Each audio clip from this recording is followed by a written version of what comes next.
Good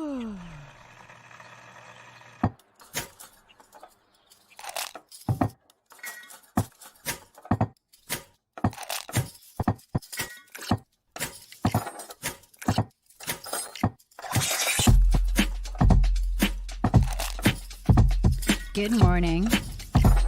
Good morning. Java Delight will uplift you. Stay tuned. The show is about to begin.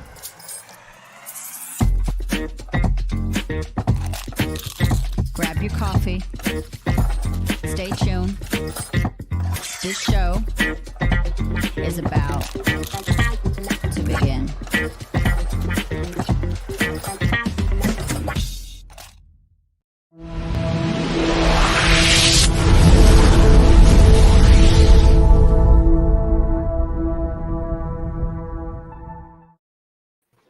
Good morning, ladies and gentlemen, and people all over the world.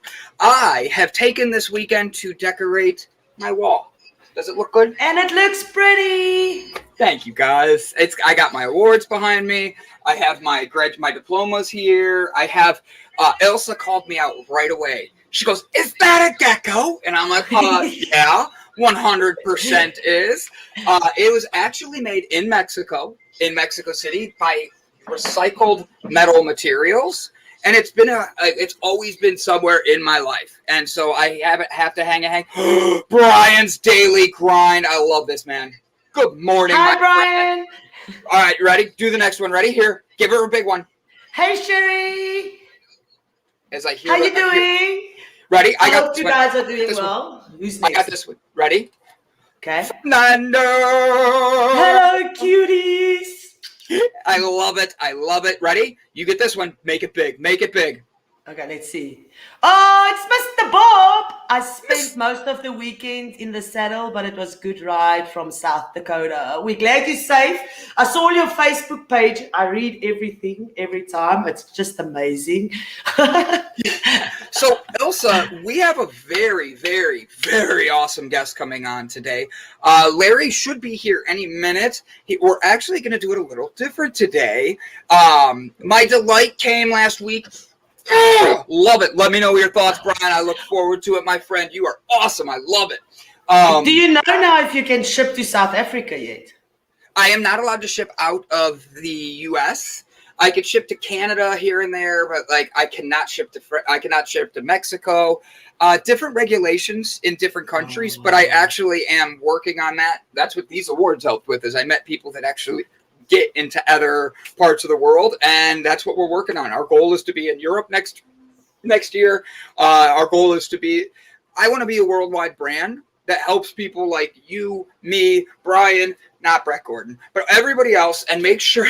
Sorry, Brett. Sorry, Brett. I love you still. But just bringing that positivity and helping people get the best out of themselves. Because truth be told, life's hard enough. You got people like my parents who like to love and yell and be crazy and then turn around and be like, "Come here, let me love you." This is a crazy world. It's like our politicians in the United States. Like, no, don't do this. Here, have this. Like, that is so true. That is so true. The other analogy that you used earlier as well is like a mom and a dad, but they're all crazy. Nobody was here for that. That was you and I having coffee this morning. We'll have fun with that. You and I were having fun getting ready for this one. But I have a very important question, Ilse. What did you get into this weekend? Because I don't know if people know, but I kind of had somebody following you around and taking pictures of you with your giraffes. Okay. Let me see. This was Ilse, and apparently that's me with Sally. I love this song.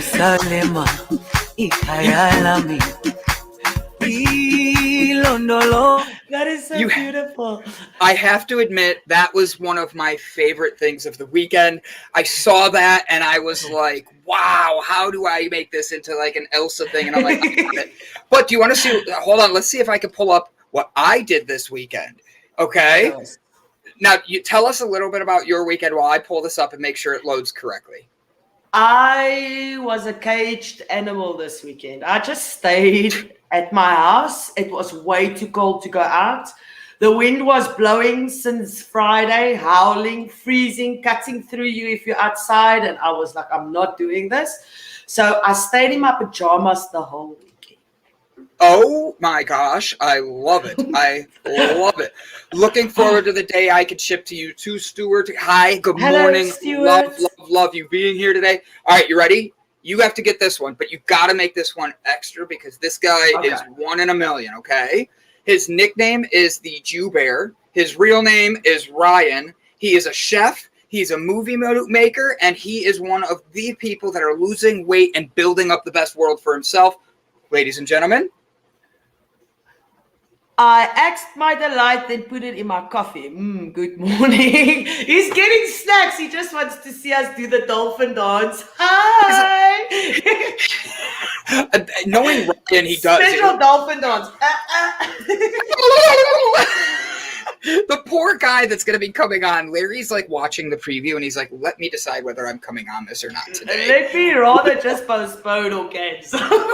Right? Crazy. So Brett Gordon this weekend was out having a wonderful weekend, Ilse. I'm not sure if you're ready for this, but Brett actually went, and he's a little bit of a daredevil, and I'm the guy filming. He's the guy doing all the tricks. You ready? Oh, I'm ready. Let me see.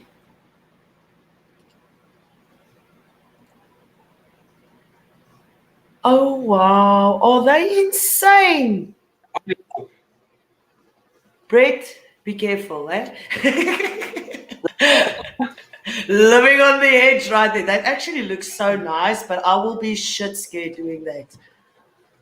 Are you going to get Larry to swear? Wait, what? Am I going to get Larry to what? Are you going to give Larry an one F word? Oh, he gets one F word, yeah. Larry gets an F word. Oh, we have another new one. Ready? Not new, but Miranda. Good morning, Miranda. Love you, Miranda. So I've been doing my tongue stretches. I'm ready for our next competition. Ilse and I were like, all right, every morning. Hey, what is the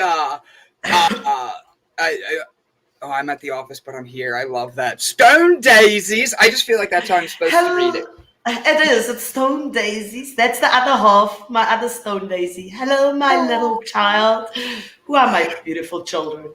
I love it. I love it. It does. It's because I've been doing my stretches. I called Gene Simmons from KISS and was like, all right, buddy, teach me this. And he was like, Brandon, where do you want me? How do I teach you how to stretch your tongue? I'm like, hey, do I touch my chin? Do I touch my nose? I have a very short tongue. Today, hey, Gold Tread. We are actually talking today. We actually have a special guest coming on in a little bit. He should be here any minute. I believe Fernando's emailing him to make sure he's coming. His name is Larry Sharpe, and he's one of the libertarians from New York State. But here's the thing that's cool about that. He is a husband, a Marine veteran, an entrepreneur, a teacher, and a political activist. He was the 2018 Libertarian New York State gubernatorial candidate, and he garnered about 100,000 votes, more than any previous libertarian. Now, I don't usually like to go into politics here. I don't like to talk politics on the show, but this guy has done motivational speaking. He's been about all of bringing America together, bringing people together. He fits the values we have and just has a job in a criteria that a lot of us really don't want to be going down that path, and we hear a lot of anger on that.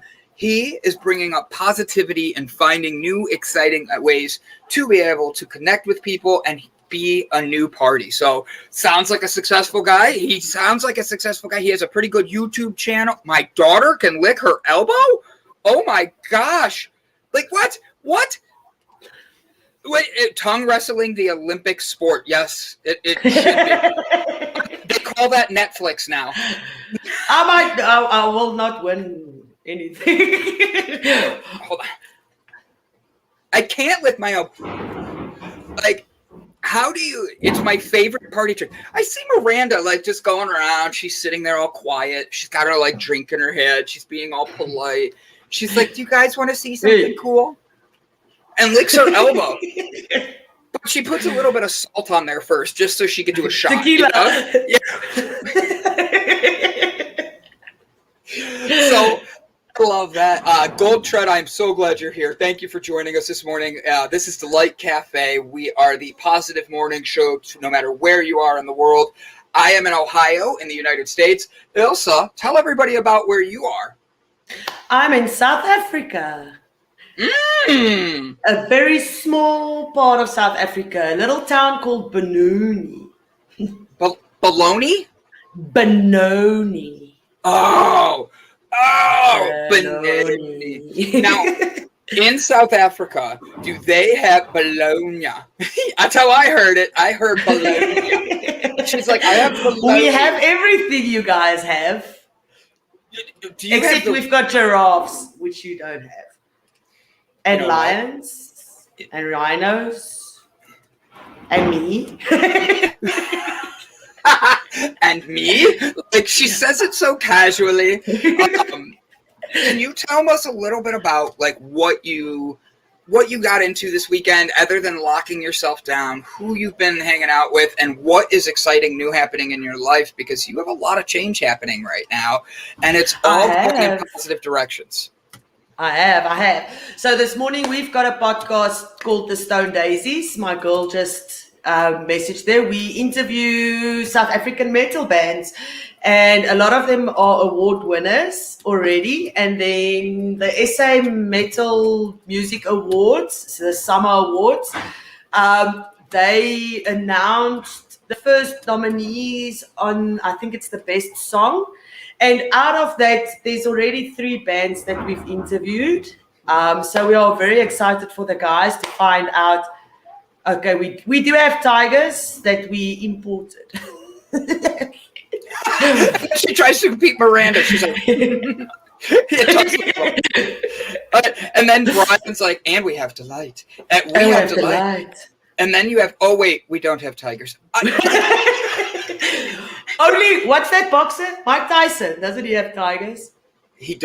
So actually, you ready? All right, you ready for this? I'm going to make you blown away because you're going to pull that card. He does have a tiger. And Mike Tyson used to live in Ohio. Okay. Not even 30 minutes from where I'm standing right now. Here's the thing. When he blew up and became huge and the international celebrity he had his tiger roaming around his property. They had to install a gate. Yep, but one of his tigers attacked him. Oh, Gold Tread. I love it. You are on it. So he literally had one of his tigers walking around this premises. They put up a gate so nobody would bother him. He has this insanely big security system, and you drive by to see it because it was so obnoxiously huge. But his gate had his name across the top of it. I'm like, you want to be alone, but your name is on the top of your... You're telling everybody where you live. You're polar opposites, bro. Like, don't do that. Oh, my God. That was funny. If you had that amount of money, what is the first stupidest thing that you would buy? Okay, so first thing I would do, in all honesty, is I would literally turn around and I would pay off my debts just like everybody, okay? But if I was going to buy something silly, I don't know. I want a Tesla one day, and I want it all blacked out, and then I want to turn around and have a pet penguin. That is something I want. Like, well, then that's what you'll buy. Right? Like, I'm like, oh, Mike, they didn't respond to Mike's championship belts. That's funny. That's a good one. Like, could you imagine like a tiger bites his arm and instead of him getting mad, he's like, no, bad kitty. Like, but if I had that type of money, like, I think I'd honestly do something totally off the wall. Like, I would build an amusement park in my backyard and then just like give it to like Michael Jackson. But like I'd give it to like a foster care center or something, and then I wouldn't live there.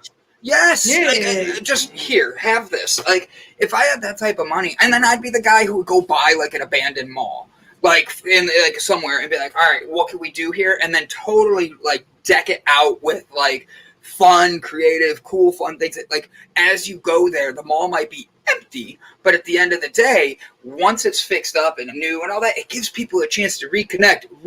Nice. I would keep nice horses if I had the money. I love that. 100% love that. You get some insanely beautiful horses, hey? I wouldn't, but Gold Tread would. I don't think horses are beautiful, but I'm not very. If you can get me a unicorn now, I mean. I think if you have the right amount of money, we can get you a unicorn. But my favorite is this. Ready? Not to ride them, just to pets. Just as pets. I'm just picturing, what did you buy with your first $1 million? Oh, I bought little like, yeah, I don't even know a horse name. Seabiscuit. I've got my Seabiscuit. Good Seabiscuit. Like, that's all I pictured in my head. And I'm like, would that work? Why Seabiscuit? Because that sounds like, that's what they call the horses, but why Seabiscuit of all of them? I don't know. I don't know how it fits the name. I wish I did. Oh, that's funny. Oh my God. I wish I did. But what would you buy? What would be your thing? And guys, I want to know what you'd buy. What would be what you would buy if you had an extra, let's just go $1 million. Just have some fun with it. First thing you'd want to buy for yourself. It could be the most ridiculous thing ever. I'll buy a huge ranch and go collect all the endangered species and put them there so I can look after them. Okay, Michael Jackson. Not kids, animals. Ilse went dark on that joke. I didn't expect it. Oh my God, I didn't expect that. That was funny. Sorry, Michael. So, all the abandoned animals. Yeah, but you already do that. As you're driving into work, you're like, here you go, giraffe. Nice to meet you, giraffe. Do you name your animals on your way to work? No. I name the people that drive past me. Does that count? Like, there goes that idiot with the black car that can't drive. I'm sorry, say that again? I said I name people while I drive to work that can't drive. So I give them nicknames. I name people too. I name people too. Stupid bitch with a red truck.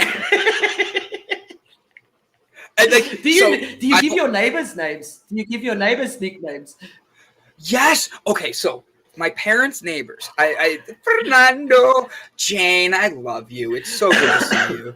But like, Gold Tread made a great point here. I'm not sure all kinds of endangered species would love being together. Like an armoire tiger and a red panda wouldn't get along, for example. Gold Tread is like bringing the heat today, like right there. But like, think about that. It's a big ranch. It's a lot of money, so it's a big ranch. They won't even know the other one's there. Oh my God. I love this idea. Jane, let's go into business together. I would build a cannabis hotel with restaurant, bar, and that cooks cannabis products. I'm in. A million. I would put that money to work to turn it into more money. And see, I love that. Like, Brian comes out and he's like, yo, I got this. I'm going to turn it into more. I'm saying blow money. Like, you ever heard of like F it money? Like, there's people that have money, like Mike Tyson. He probably wanted to do nice things at first, but then he had F it money. And he turns around and gets a tiger. Like, trust me, Brian. I'm right with you. Like you heard, I want to buy a rundown mall. I'd love to be able to help people build a foster care facility or orphanage to be able to like give back, but it's totally different than anything else. Love you too. Love you too. And like all of that, like I would want to do that. My biggest thing, not just a tiger, but a white tiger. Ooh. See, but if you put a white tiger with a red panda, then all of a sudden you have like World War III going on. Pink pandas. Can you imagine they make a panda? White tiger, red panda makes pink little pandas. If you could breed two animals together, any two animals, what would you want? I would do like a unicorn with like a dragon. And the reason that I would do that is, could you imagine that badass unicorn that would be? It'd be like either it stabs you or it blows fire at you. You're making me think of a meme I saw the other day on Facebook. It's got a picture of a unicorn and then it's got a picture of a rhino at the bottom. And then it says, what's his name, unicorn, and on the unicorn, and then on the rhino it says assault rifle unicorn. Because a rhino is so big and chunky. It's like, this is an assault rifle unicorn. That was so funny. Like right from the head. Oh my God, this is a good one too. A badger and a wolverine. What if you did like a woodchuck and like I'm trying to think of something else that chews really, really, really fast. Like, because could you imagine, like, they get rid if you have, like, a woodchuck and a rabbit, okay? Or a Speedy Gonzalez. No, that's not the one I want. He's a mouse. The Roadrunner. I can't think of what it's called.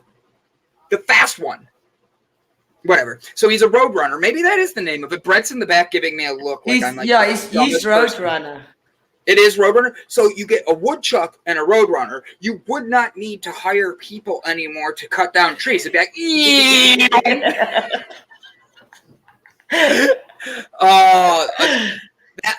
and then I got this: a liger, a lion, tiger, two strong animals, but the hybrid is weak and could easily die from sickness. See, that's a good point. You gotta be able to. Sherry McQueen, Jane's just giving you some love this morning. She's giving Fernando love. I just love it. Sherry McQueen, I want you to know that I read this wrong right off the bat. It says I want a finger monkey. I totally read that wrong and was like, I can't bring that comment up here. But then I reread it. I saw those finger monkeys. It's those tiny ones that sit like this. I'll lose it. I promise you, I'll lose it. Halfway through the day, I'm like, I'm not just looking for my finger monkey. What about a flying squirrel? Have you seen those? Oh, I have. What would all right, a flying squirrel with a ostrich. Oh my God, you're just trying to make the ostrich fry. Do you know how mean those things are? The ostrich bird is such a mean bird. Like, they're very territorial. They're very into just being like dominant, and they don't like people being around them. Like they really do. They headbutt you. Could you imagine? Well, llamas spit. Yeah.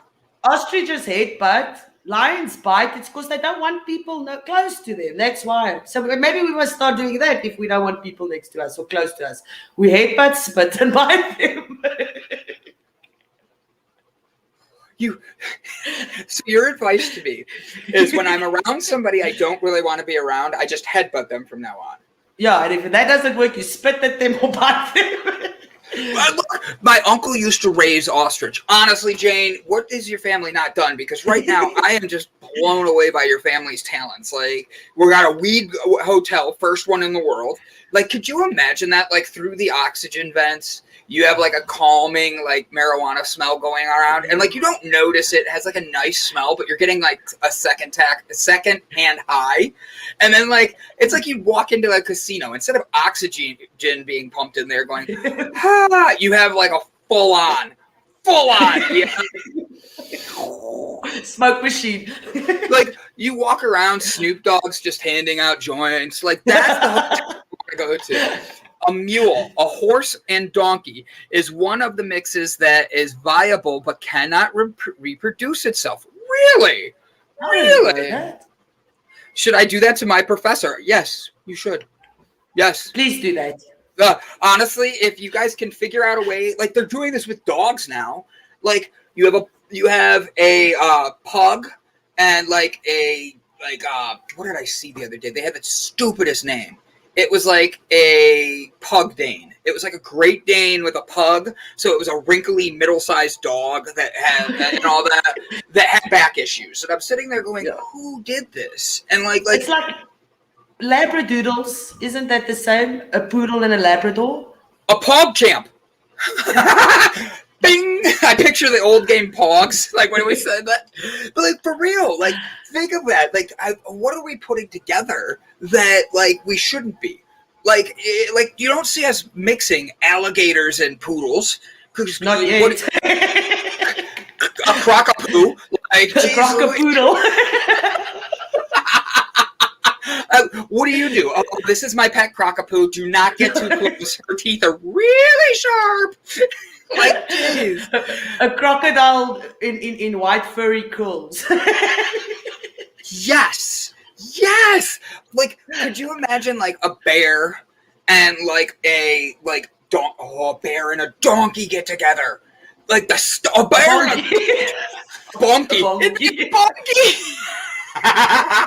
It's the meanest thing. You have to ride to the top of the mountain. And anytime it acts up, you go bonk on its head and it fixes up right away. Brett's in the back just watching us going, I hope this Larry guy shows up soon. Oh, man, that's fun. All right, so we've got a bunch of really creative animals being put together. A spotted hyena and a jaguar. Would that become the fastest animal on Earth? I think it would. Laughing his way all the way to the winning line. Right? What would be... All right, so what climbs trees? Like a koala? A koala? Okay. A koala and how about a sloth and a slug? That thing's gonna go nowhere slowly. It's gonna be like, bro, I'm just gonna wait here for you. Until you come back. And then, correct. No, nice laugh. I love it. Love the laugh. But like right above this, I'm trying to click on it, but my mouse hates me today. That would be the strongest jaws, 100% with the hyena and the spotted jaguar. Yeah. Definitely. And FYI, cannabis and hops are the same gene. Gene cannabis family. Yeah, 100%. She's 100%. Oh, this is like, Ilse, I love you, and you're my South African queen. Okay, I'm just gonna tell you that. But this is my Polish queen right here. This is like, I knew you'd like how I bring her in. So she says, hello, you gorgeous people. Hello, hon. I hope you had a good weekend too. Like, we love you. We thank you for coming out, saying hello, and spreading positivity with us. Say that again? Question. Does anybody know where Mandy is? We haven't seen her since last week. Mandy did she sent me a video that she made, like a music video recently. Oh, wow. Okay, so she's okay. She is our South African queen. I love it. Oh, thank you guys for making me blush. Hey, Gold Tread, I see you're saying you got to go. I wish you the best. I hope you have a wonderful, wonderful day. Thank you for tuning in and joining us and having some fun with us today. You threw some amazing suggestions. See you tomorrow, hopefully. Yes, come back tomorrow. Take care. We love it. Anna, thank you.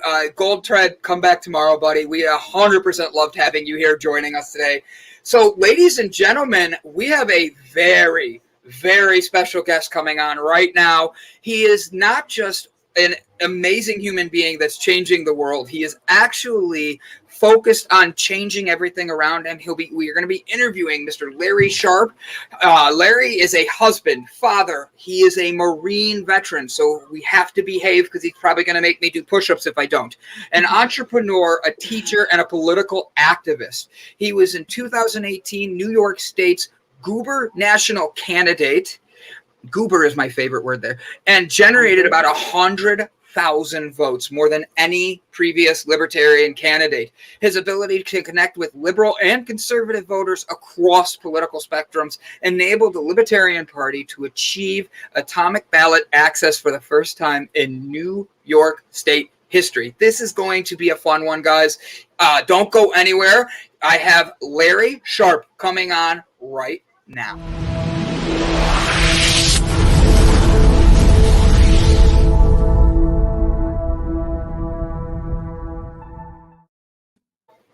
Good morning, Larry. It is a pleasure to have you this morning. Thank you for joining us on I'm sorry, I saw somebody cheer New York on right away. But thank you for joining us on here this morning at the Delight Cafe.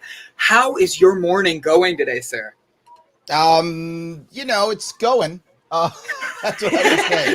It is It's definitely Monday. going. Yes. Look, I woke up this morning. I got out of bed. So should I really complain? I'm not sure. It's fine. We're good. It's a Monday. It's how the week starts sometimes. You know what? We're going to turn it around with you right now, and we're going to bring out the positivity so that way Larry has the best week. All right? Well, I like this, though, right? I mean, the thing I like, it's going to sound kind of funny. And that is, I was talking to one of my friends one of these days, many days ago. And I said, some days I feel like, and most days I feel like when I wake up, I'm at war. And she said, oh, my God, that's terrible. I said, no, it's glorious. I have purpose. Right. I want to keep going. Right. I see it as purpose, as something I want to do. Right. So even though that sounded negative when someone says it, it does give you a purpose. And I'm like, when the war's over, why get up? Right. Put me in a box at that point. Right. I mean, I want to make sure that I've got something to do, that I have a purpose, that I have some place to get up. And there's a reason why I'm waking up in the morning. And I use war because I'm a Marine. Right. I joined the Marine Corps at 17 years old. So that mindset is still in my head. I mean, I'm a complete and total pacifist. Like there's no tomorrow. I'm a total pacifist. However, that mindset of going out and doing and having purpose still is an important part of my life. I don't think the wars will ever be done fighting. So if you can fight a war to be a better person every day, amen. Yes. Absolutely. Yes. Absolutely. Now, you actually came up when we started researching you to do an interview. One of our people, Brett Gordon, who's behind the scenes today helping us run the show, says he actually got to see you at Freedom Fest speak in South Dakota and was so excited to have you on today. So how did you get into politics? And I'm going to ask this in a fun way. Why? Because it doesn't. Yeah. Well, it's politics versus running, right? They're two separate pieces. Lots of people get into politics. Not everybody decides to destroy themselves and run for office, right? Not everyone does that. But when it comes to politics in general, I actually was very, very unhappy with politics. I just didn't want to deal with it at all. I was upset. And then finally in 2012, I heard Gary Johnson speak. And Gary Johnson, for those who don't know, was the gubernatorial candidate for was the presidential candidate the Libertarian Party in 2012. And I really thought that he was an entrepreneur. He was talking about making people satisfied and happy in life. He was some of the things that I cared about. He wasn't saying other guy bad, which is what everyone was talking about, right? If I'm a Republican, I go, oh, Democrats are evil. Democrat, Republicans are evil. That's what everyone was talking about. So no one was actually having an answer or talking about people. They were talking about how they're going to save me from the other bad guy. Yeah. And that's still today. All you ever hear is, I will save you from the evil conservative or the evil liberal, right? That's what I'll save you from. Okay, but what will you do? Oh, nothing. I'll just make sure the other guy doesn't do anything. Oh, okay. So you'll keep us in perpetual status quo where the wealth gap keeps growing, where unhappiness keeps growing, where we still stay stressed and fight each other, where the gap between, who we are begins to grow even worse. And they're like, basically, well, yeah, I've been doing it for 20 years. Well, yeah. And people vote for them. Yes. Again and again and again. And I heard Gary Johnson being different. So I decided to, you know what? Let me figure these guys out. They're what? Librarians, you said they are? Oh, libertarians. Oh, sorry. So literally, I didn't know who they were. I thought they were librarians. I was like, well, it's smart. I guess they're librarians. It's fine. But so then I began to get involved in the party itself. And I supported a gubernatorial candidate in 2014 for New York. And then I supported him in 2016 again when he ran again. And then things weren't working. And I was actually considering leaving my state. I live in New York City, I live in New York State. And my state is a wonderful, amazing state with a terrible government. And we have been losing people in New York State for a decade. We lost almost 2 million people already. We've already lost a congressional seat. People are leaving my state because tomorrow it's a broken state government-wise. So I thought, I'm going to leave too. And I was considering going to North Carolina. Charlotte actually was a city I was considering going to. Because for what I do for a living, I'm a business consultant for a living. So I have to have a big city around me to be able to consult with large businesses to make my money, right? So I thought, Charlotte's a big city. I'll go down there. And when I went down to North Carolina, Charlotte, it was amazing. I could sell my shoebox house here in New York City, buy a mansion in North Carolina, have so much more money, pay so much less taxes. And I thought, I'm angry. I'm not moving. I'm going to change things. I didn't want to have to leave my state. I mean, I'm born in New York. I live in New York. My friends are in New York. My business is in New York. Why would I want to leave my state? It's my state. So I said, I'm going to change it. So crazily, I decided I'd run for office. And so I ran for office. And I, to your point that you mentioned earlier, I got the most votes, raised the most money. I raised $500,000. I got the most votes, raised the most money any libertarian had ever done, except for presidents, obviously, right? Presidential candidates do more. But any non-president, I did the longest, the hardest, got the most votes than ever. And then everyone forgot about me. Yes. so I did. So look, the reality is it was a great, for libertarians, but it wasn't great overall. Most people saw it as another race, right? Libertarians thought it was awesome, but non-libertarians thought it was a nice race. So I have to stay active and keep doing things. That's why I was at, Freedom Fest. That's why I'm going to be at the New York State Fair next weekend. So I've got to stay out there talking about things, because the one thing I did differently was I didn't just go other guy bad. What I said was, here are some actual answers for your problems. I focused on a crazy thing, and that is happiness, because happy people don't leave my state.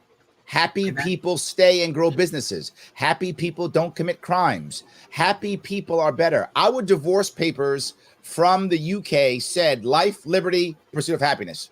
And that was over 200 years ago.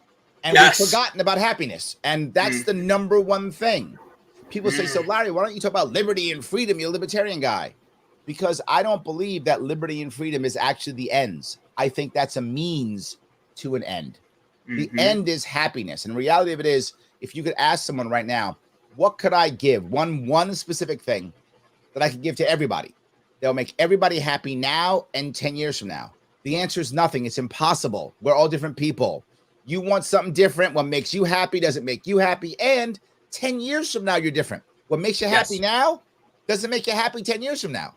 So what I can do is create an environment to where you can pursue happiness to the best of your ability.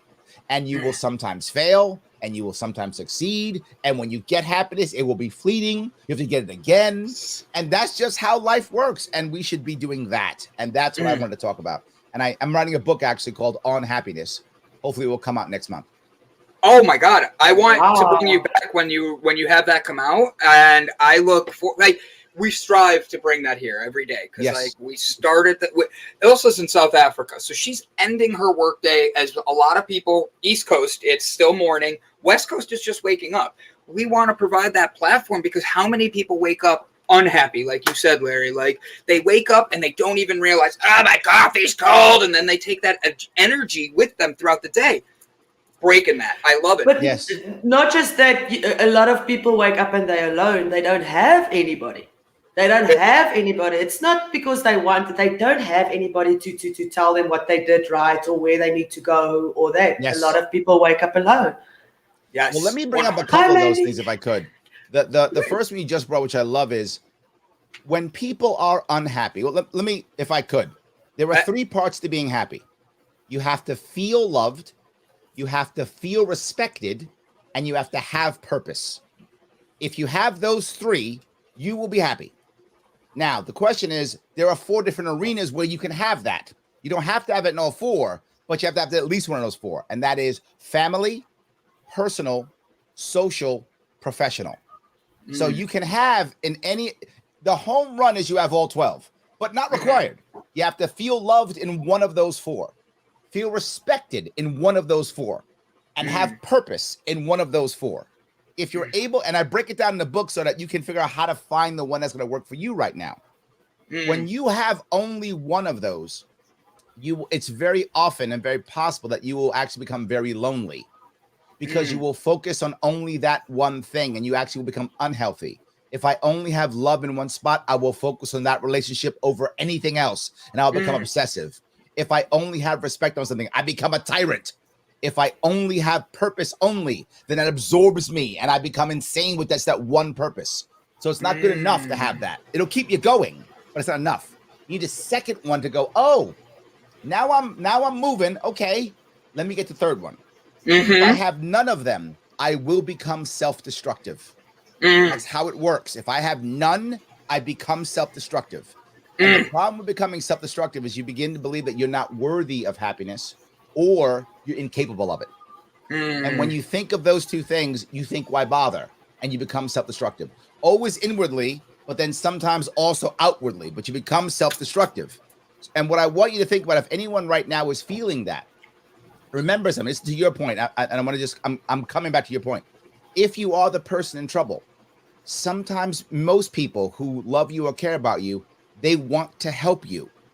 So the person who's in trouble, who's saying it's better if I'm not here anymore, it's better off if I'm not here anymore.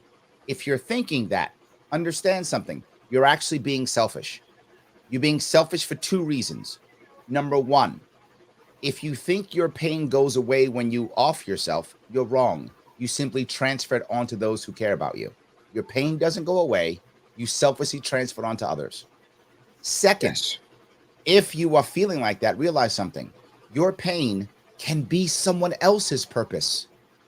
People want to help, and you can be someone else's purpose. They want to help you. If they care about you at all, they want to help. So if you are selfishly keeping it in yourself and not saying, Brendan, help me. Maybe Brendan wants to help you. Maybe that you could be his purpose, and you're going to give him one of the three that he needs to be happy, right? Maybe you'll do that. So that's a critical aspect. I actually start the book with a point in my life when I was contemplating suicide. That's where I begin it, because I figure if somebody is going to buy the book on happiness, they're worried about being happy. And I wanted to show them that if you can come back from considering that, you got a shot. I have a question for that, Larry. Two things. Please. One, have you heard of the semicolon movement with suicide prevention awareness? I have not. Please tell me. It is, I don't know if you're going to, oh, there it is. You can see the semicolon on my wrist. It's for people who have, at 16, my best friend, I left his house. An hour later, I get a call from his mom that he killed himself. And I had no idea. We skipped school to get, like, just be guys, like hang out, skip school, troublemakers, 16. That moment changed my life, and I stayed a lot in that anger, in that disappointment, and put that into me. And the semicolon is the focus on, even after my attempted suicide later, like years later in life, it was one of these things where that is meant to be you didn't put a period on your life. You still have a story. So you writing a book and starting like that, Larry, I love that. That's a big thing. Mondays, you're on here on a Monday. Mondays are our mental health Mondays. We focus on the mental health. If you're going to wash your car, you don't start at the rims. So why do we start at the bottom of ourselves? Start at the top. So Larry, I love it. Now, my next question has nothing to do with that. And I want to know, how did you decide that this was like the way you're going to make the difference? Because being in your state is one thing, but like you said, you almost went there. Happiness is a thing, but like to make that change means you're going to hit a lot more restrictions and angry people. You're going to have haters, but for you, many of them. Oh my gosh, I can't even imagine, especially when you say happiness. Happiness, that is a big thing. People don't like that, and they don't even realize that's a trigger word for them. How does Larry keep himself happy so that way he can present it for everybody else? Because a lot of people made comments about they wake up unhappy. How do you keep, you're not going to be happy every day. How do you keep Larry happy and moving towards that positive direction? Yeah. I'll touch the haters, then I'll touch that. There are tons of haters, lots of them. In fact, when I started to do well during my campaign, all of a sudden that's when the lies came out, right? All of a sudden I was a bad guy. I hate these people. I hate those people. That comes out all the time. So if you're going to get in the public eye at all, remember something. People are going to lie about you. That's how it works. And that's how you know you're making impact, by the way. Because the worst thing they can do is actually ignore you. That's the worst thing. But and so after the election, people began to ignore me, which they didn't care, which was fine. But during the election, I was actually making impact. So they began to insult me, attack me, lie about me. When they're lying about you, you are making impact. Most people, when they lie about you, begin to defend it. Because here's the issue. The lie about you is an attempt to not make it about your issues. It's an attempt to make it about you. It is a distraction attempt. Right? Very well said. Yes. People don't like happiness. You're right. So let's not talk about happiness. Let's talk about how mean Larry is, because then that'll fix it. And if I jump up and go, I'm not mean. If I do that, then let's not talk about happiness, are we? No. So it works. Exactly. So it works. So when they insult you, you're making impact. It's an You're attempt doing to something distract you. right. Correct. Yes. So just keep that peace in mind if it happens to you. So there are lots. It's still haters. People still get mad at me. It still happens all the time, of course. Yeah, So how do I keep? I'm sorry. How do you handle these haters? Do you just block them? Do you answer them? How do you handle somebody being like that? Generally speaking, I still keep my team. So a lot of my team does a lot of my work for me. I've had my team now for about 4 years. Most of my stuff online, they answer for me or respond to. I don't have to get involved usually, but sometimes I will. And when I get involved, I know it makes some people upset because they think they're talking to me. They're talking to one of my people. I'm sorry. But yes, they answer as me. They post stuff for me. But yeah, what I usually do is one of two things. The only time I ever block anybody is if they insult people on my team or in the chat or in it. Insulting me is fine. People insult me literally every day. I never block people for insulting me ever. Because if I want people to see the insults. Would you? Shows what kind of people they are. And it also lets me know who will defend me. Very right? true. So there's an old saying by a genius gentleman named Mark Goulston. Mark Goulston wrote several books. One of them he wrote it with is Just Listen. It's a brilliant book. He used to be a hostage negotiator in LA. And so one thing he says is, when you're in business, bare your throat is what he says. Bare your throat. And I said all the time too, bare your throat. Why? Because when you bare your throat publicly, you will find out three things. One, who goes, whatevs. They don't really care. They're just here for the paycheck, which is fine. I need those people too, but I know where they stand. I'm not against someone doing something for a paycheck. Good. I know where you are. You also see someone who goes, oh, his throat's bare. Get him. Okay, they're my enemies. And then you see people go, whoa, put your throat down. They care about me. Yeah. So when you bare your throat, everyone shows their true self. So that's why I'm okay doing that, because I now see who's going to defend me, who's going to jump on board and go, yeah, that Larry Sharpe guy, right? And people will just ignore me. I see that. But how I respond usually is polite, and usually with a question, or if not that, thanking them in some way. That's how I do it. In fact, when the race began, I had some very horrible, nasty things that they would say. And some guy called me a, stupid, and then massive slurs to include racist slurs and libertarian slurs and urban, just a series. So all I responded with was stupid. Aw, that's it. I love it. That was it. That was my response. Love that. I love that. So that's the only one I responded. Oh, stupid. Aw, that's it. That's literally what I responded with. And you watch other people respond and such. People give me negative comments. I go, I understand. Thank you for your response. I just respond that way, or nothing. I ignore either one. But I don't get rid of them unless they attack someone else. I will defend others because others didn't put themselves in that position. I did. I know what I'm against, right? I put myself up against this, so I know what I'm up against. If you don't want this, don't become public. That's my issue, right? If you become public, this is going to happen to you. I've decided to become a public figure, so I get beat up. That's how it works. When I go to events, I get yelled at. Like, I'll be at an event and people will yell at me. I know that. And I deal with the people. It's going to happen. Don't do a public event then, right? People are going to yell at you. You're dealing with politics. You're dealing with people's lives. They're going to yell at you. That's how it works. So the last thing I'll bring up. How do I stay? I'm sorry, I didn't answer your original question. I apologize. No, you're good. You made me think of like 5 more while we were talking. Sorry, go ahead, Larry. So how do I keep myself happy? My number one issue for myself, and this is not everybody, but my number one issue is purpose. Right? Of the 3, the one that moves me most is purpose. The issue is you got to think to yourself, what moves you most? Right? Generally speaking, if it's love, respect, or purpose. If it's purpose, I have a reason to get up and something to do. If it's respect, it's what do people expect of you? Right? If respect's number one for you, right? If you feel respected, people expect stuff from you, right? If you're respected, they expect them. I expect Brandon to be doing something today. So if you feel respect, you go, I got to get up because people expect stuff of me, right? If it's love, it's people who need you. Yes. So one of those 3 should keep you up in the morning if you have one of those. If you don't have those 3, again, why get up? But if you have one of those 3, if I have love, people need me. If I have respect, people expect stuff of me. If I have purpose, I got stuff to do.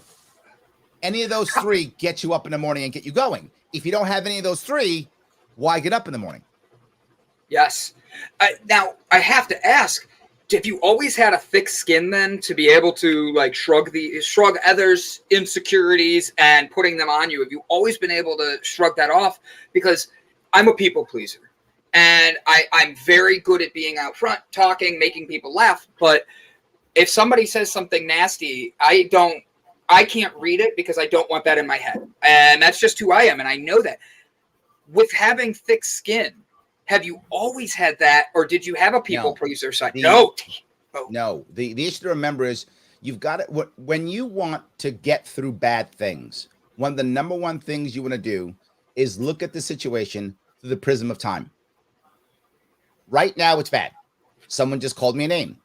I just lost my biggest client. My wife and I are fighting. My kid is sick. Insert thing here. Whatever the bad thing is happening to you in your life, right? I just lost my job. Right? Whatever. The bad thing happened to you. There are two things that you want to think about. The first one I would say is prism of time, right? Will I feel the same way a year from now? Or will I not? If I won't feel the same way a year from now, why do I care now? Right. Right? If I will, I better take action.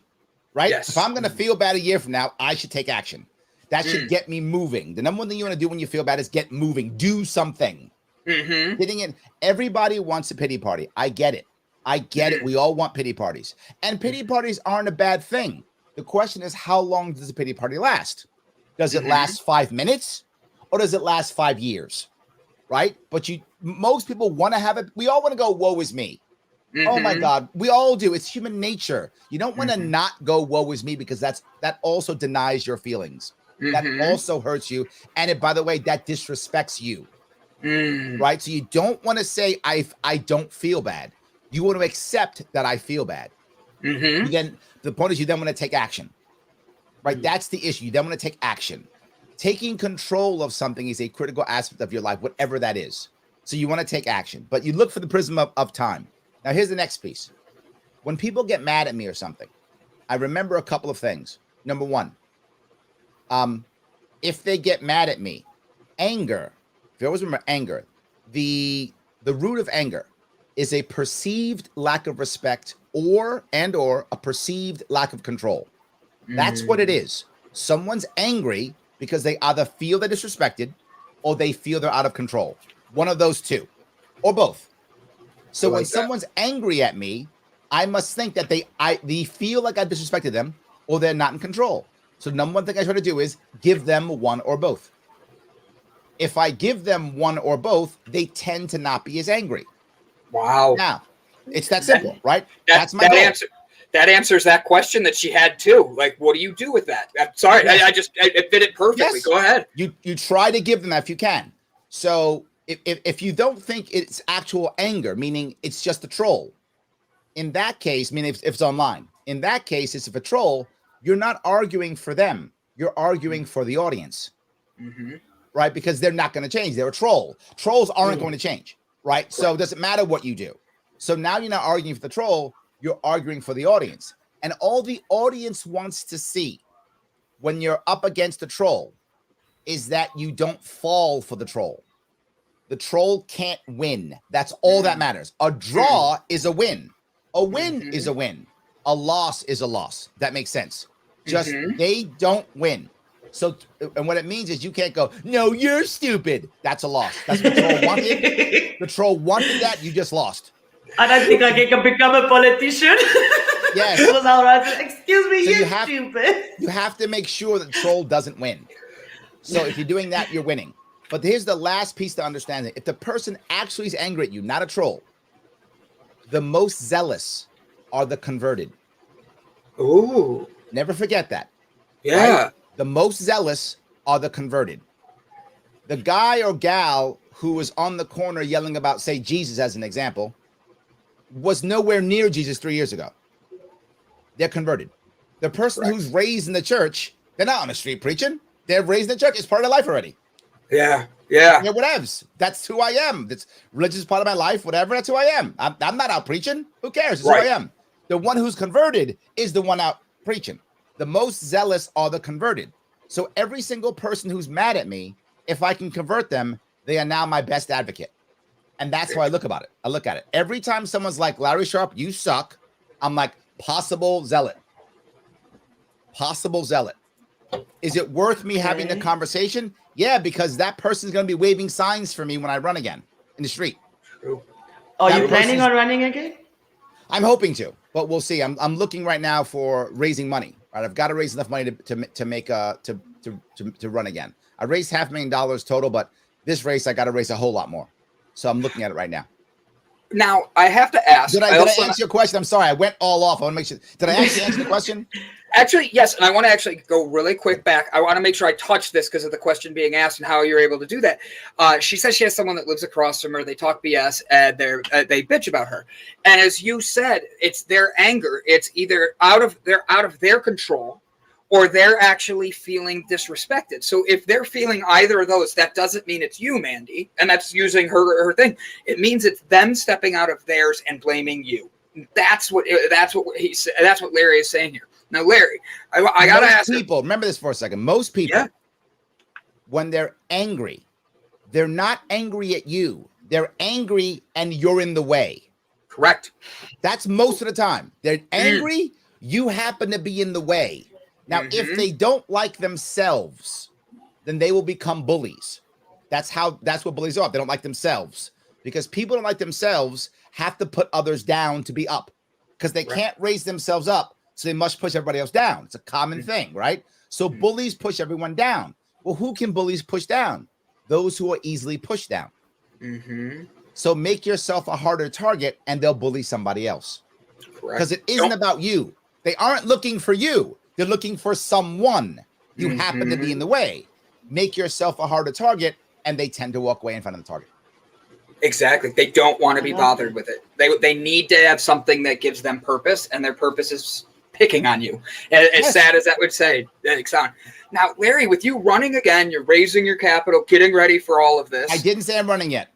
Oh, that's right. I'm sorry. Thank you. We're just putting it out there. We're putting it out there. We're giving you the good energy. Maybe I believe Ilse like that. Yes, but I want to be clear, because if I am doing it, then that's a different legal status that I'm in.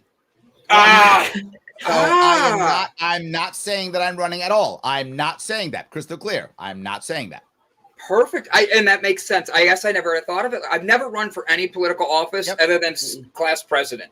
And that was in high school. So I didn't say I won. I just said I ran. But what are some of the policies? Ilse and I own a CBD cannabis company that won an international healthcare awards and have been doing a lot of things that are very different in my industry. And we saw that you are actually into the cannabis industry and about that.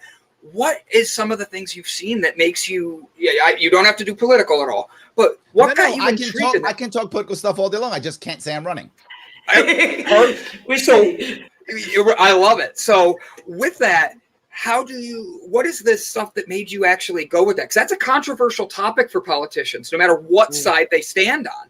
And you chose to stand on the right side, in my opinion. Well, the funny is, being a libertarian, if you really are a libertarian, then you understand a very important thing. And that is, you can be as liberal or as conservative as you want to be, just don't force your views on others. Right? So if you can say to yourself, I'm super liberal, I'm the most liberal guy in the world. Okay, great. Do you think it's government's job to enforce that upon others? If you go, yes, you're a Democrat. If you say no, then you are libertarian. If you go, no, it's up to me through my works, through my example, through my community to get the world to be more liberal. You're a libertarian. If you say I'm super conservative, I'm Mr. Conservative guy. Okay, great. Do you think it's the government's job to enforce that and to make the world more conservative? If you go, yes, you're a Republican. If you say, no, it's my job through my works, through my example, through my community to make the world a more conservative place, you're libertarian. So that idea is critical. I don't use cannabis. I never have. I'm the squarest guy in the room. The only drug I used is coffee. So only the Mormons got me beat. That's it. I don't even drink alcohol. I don't do anything. Caffeine's it. So why would I care? Because cannabis products make people happy. Cannabis products. I'm not joking.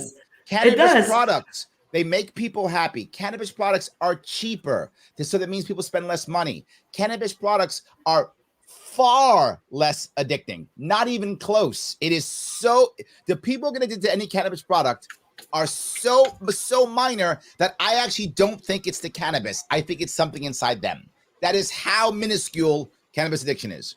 So it's far less, and it's nothing but good. But my biggest point was, and that really made this work for me, is the amount of times when I was running for governor, where usually it was an older woman would come to me and say, Larry, I really hope you win because I want cannabis to be legal. And I would say, why? And I would get something like this. I mean, and this was like every week this happened to me. Something like this. Well, you know, I need to smoke a little bit to, you know, so I could sleep. I got so much pain, blah, blah, blah. And right now, you know, I got to send my son to go get it. And I don't want him going to jail. And I thought to myself, someone's son who loves their mom is going to go on the black market and risk their career so their mom can sleep. What kind of government do we have if that's our world? That's why I can't do it. No. And then I had another thing. The amount of people that would come to me and say things like this, and I'm paraphrasing. And New York State's a very old state. I mean, we've been around since, you know, the 1600s, right? So yeah, I have people like this. Larry, I have a 6th generation farm, and I think I'm going to lose my farm. All right, I'm in debt, blah, blah, blah. And I said to myself, why isn't this person having a cannabis farm? Why don't they have a whole lot of, you know, why don't they have a craft grow? Why don't they have a craft grow? Now, we have that in New York State. We have craft beer, and it's been very successful in New York State. Let's have a craft grow. Well, you can't have a craft grow if you have a license in New York State for cannabis. That's $200,000. Farmers can't afford that. No. You know who invests in that? I'll tell you who does. Large private equity firms who buy up property. Those are the people who invest. Cannabis people don't do it. You can't have a rule to where if you have a conviction that you can't be in the industry. Literally, those are the people who know the most about the industry. They went to jail for it. So you're literally taking the best talented people and now they can't be in the field. This makes no business sense. Not just that, we always scream, we got too many people in prison. Well, you won't let them have jobs. What do you expect of them? Right? What do you expect of them? So how about you give them a way to go back to work? How about that? Allow them to be happy. Note it comes back to happiness. Allow the farmer to be happy. Allow the person with pain to be happy. Allow the convict to be happy. That is why cannabis is so important. Not because I use it. I don't actually care personally. In my world, it doesn't matter personally. But to the people in my state and the people around me, it does matter to them. And I want them to be happy because their happiness does affect me. Whether they use a cannabis product or not doesn't matter. And to be also forward, I have a connection to the addiction. My mom was an addict. And I also know that cannabis products, 2 things. 1, cannabis products help with people who are trying to get off of another addiction. It is very helpful for that. And second, about 80% of all of our addicts have somehow come from a prescribed pain medication. And if they had cannabis products, they would not be addicts to this day. So it gets people who are addicts now to not be addicts anymore, and it will stop addicts for the future. This is why I support cannabis in every way. And my rule on cannabis was very simple. Regulate cannabis like onions. I wanted to ask, what does that mean? That means regulate like literally onions. It says take the regulation for onions, cross off onions, write cannabis, done. Literally. Cross off onions, write cannabis, law passed. That's it. It is. It's not as difficult as they make it.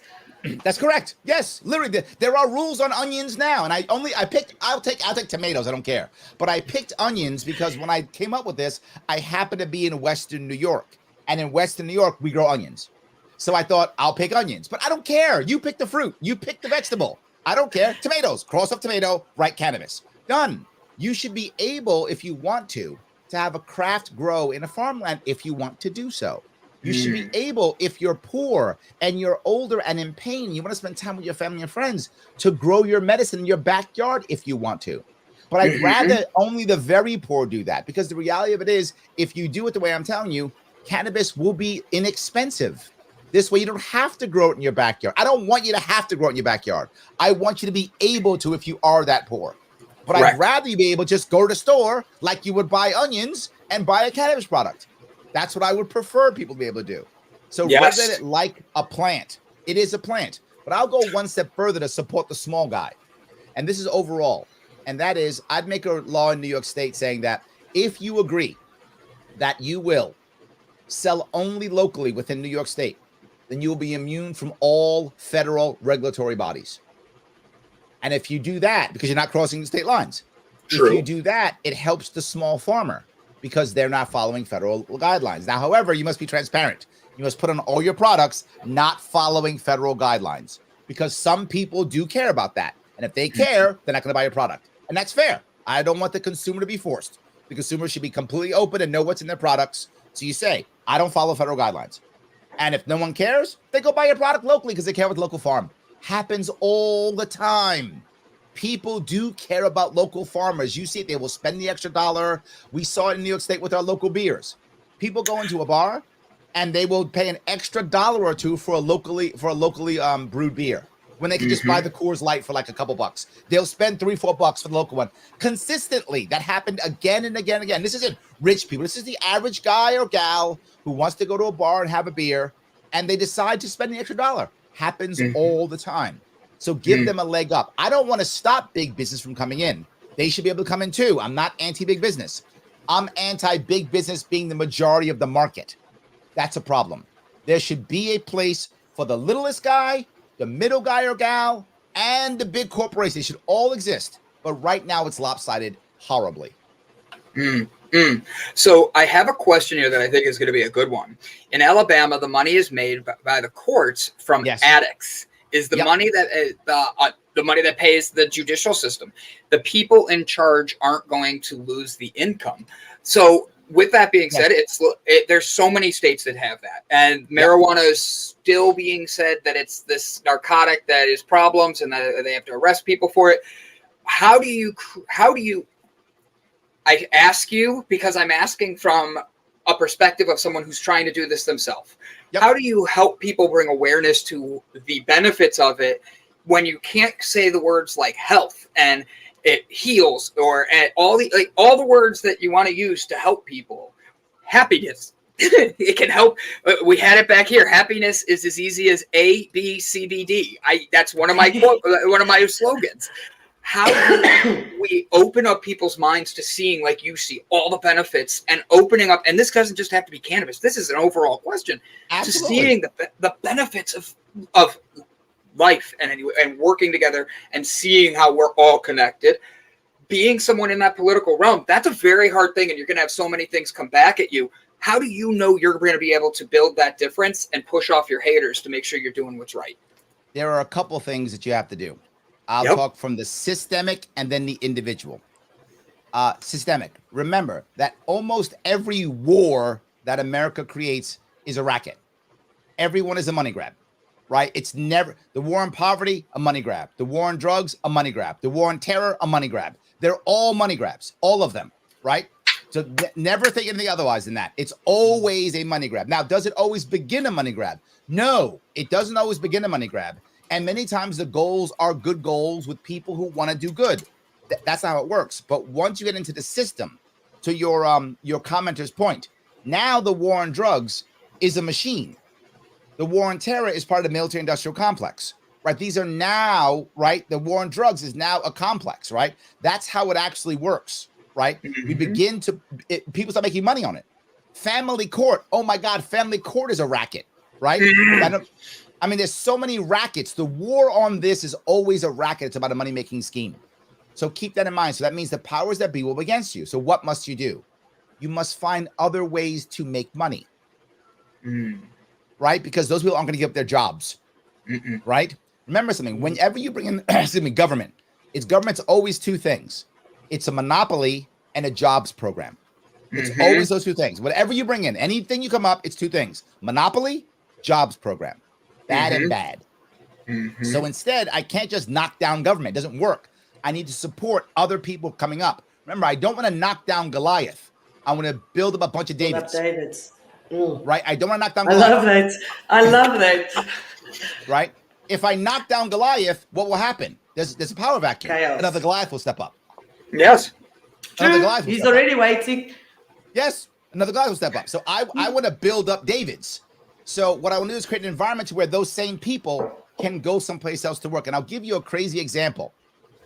Potholes, fixing potholes. Everyone can understand. Potholes. Now, why do people not fix potholes? Well, usually it's because the workers who are there either have some type of issue or concern, whatever. You can't raise my money, whatever the case may be. Fine, I got you. No worries. So what do I want to do? I want to allow, literally, fast food joints to fix potholes. Domino's Pizza already does it. They will come by, fix a pothole, and put Domino's Pizza on it. Why? Because their drivers, their cars are messed up from driving on potholes. So in bad areas, Domino's Pizza will fix it. I'm going to allow that. I'm going to tell, if you're Domino's Pizza and you want to fix my potholes in my town, or my city, or my state, you can. Here are the rules and regulations by it. Please go fix them. If they want to start fixing larger ones, it'll look bad because it'll be Domino's Pizza all over potholes. So instead, sponsor the road. We do it for cleaning the roads already. So this road is sponsored by Domino's Pizza. They get a big sign there, and they get to fix the potholes. Life is good. Now, here's what's going to happen. Other people are going to go, wait a minute. Papa John's going to go, I want that. Oh, great. I got to vote for you over here, too. There's this one. There's one over you. Now, the argument, of course, is twofold. Argument number one is, Larry, then they'll just fix the popular roads, and the roads that aren't popular won't get fixed. No, I still keep my road fixers. So now they actually go fix the roads no one fixes. So everyone gets better roads. The popular ones get fixed by the Domino's and the McDonald's and the whatevers. And then the people who are paying their taxes fix the other roads. All the roads get fixed. Well, Larry, what if so many of them start doing it that we can negotiate a way for them to fix all the roads? That'd be awesome. What about all the jobs of people? Well, Domino's and McDonald's, they don't know how to fix roads. So you have to hire people who know how to fix roads. They'll hire our workers because they know how to fix roads. So the jobs move from one to the other. Taxes don't go up. Services get better. And people now get what they want. And the pizza prices don't even go up. Why? Because that's just part of their marketing budget. Correct. Instead of them doing it on Google ads, I know Google doesn't have enough money. Instead of doing it on Google ads, they put it into our roads. So the market, so even the pizza prices can go up. This type of system will work because the people who are in power still make money. Do you see what I'm saying? You can't just go, you can't have any money. I'm powerful with all the money. That's not going to work. I'm going to stop you because I'm powerful with all the money. So me being righteous and shaking my fist at them doesn't work. Me providing a situation to where the people who work for you can still be happy. The people who vote for you can still be happy, but no one loses money. That's how that works. That's how you make it work on a systemic issue. Things like that. You build up the Davids. On a personal level, don't talk about yourself. Talk about others. When you go, I do, I have, I've seen, well, it's about you, isn't it? Yeah. You go, you don't understand. People, you saw what I said. I talked about mothers. I didn't about me. I talked about my mother.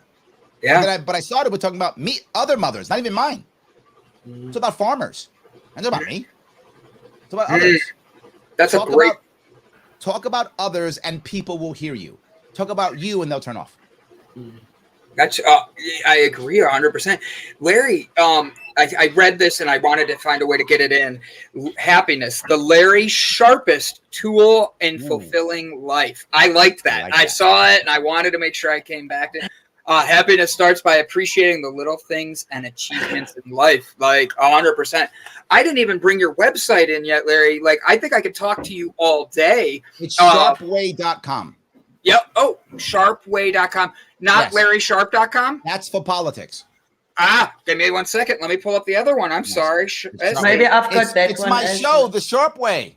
That's what I thought. We saw that on. I saw a few different things, and I'm like, how do I make sure? I do a lot of stuff. I'm on all the internet things. Whatever the thing is, I'm on it. Just type it in. I'm on TikTok. I'm on Instagram. I'm on Twitter. I'm on YouTube.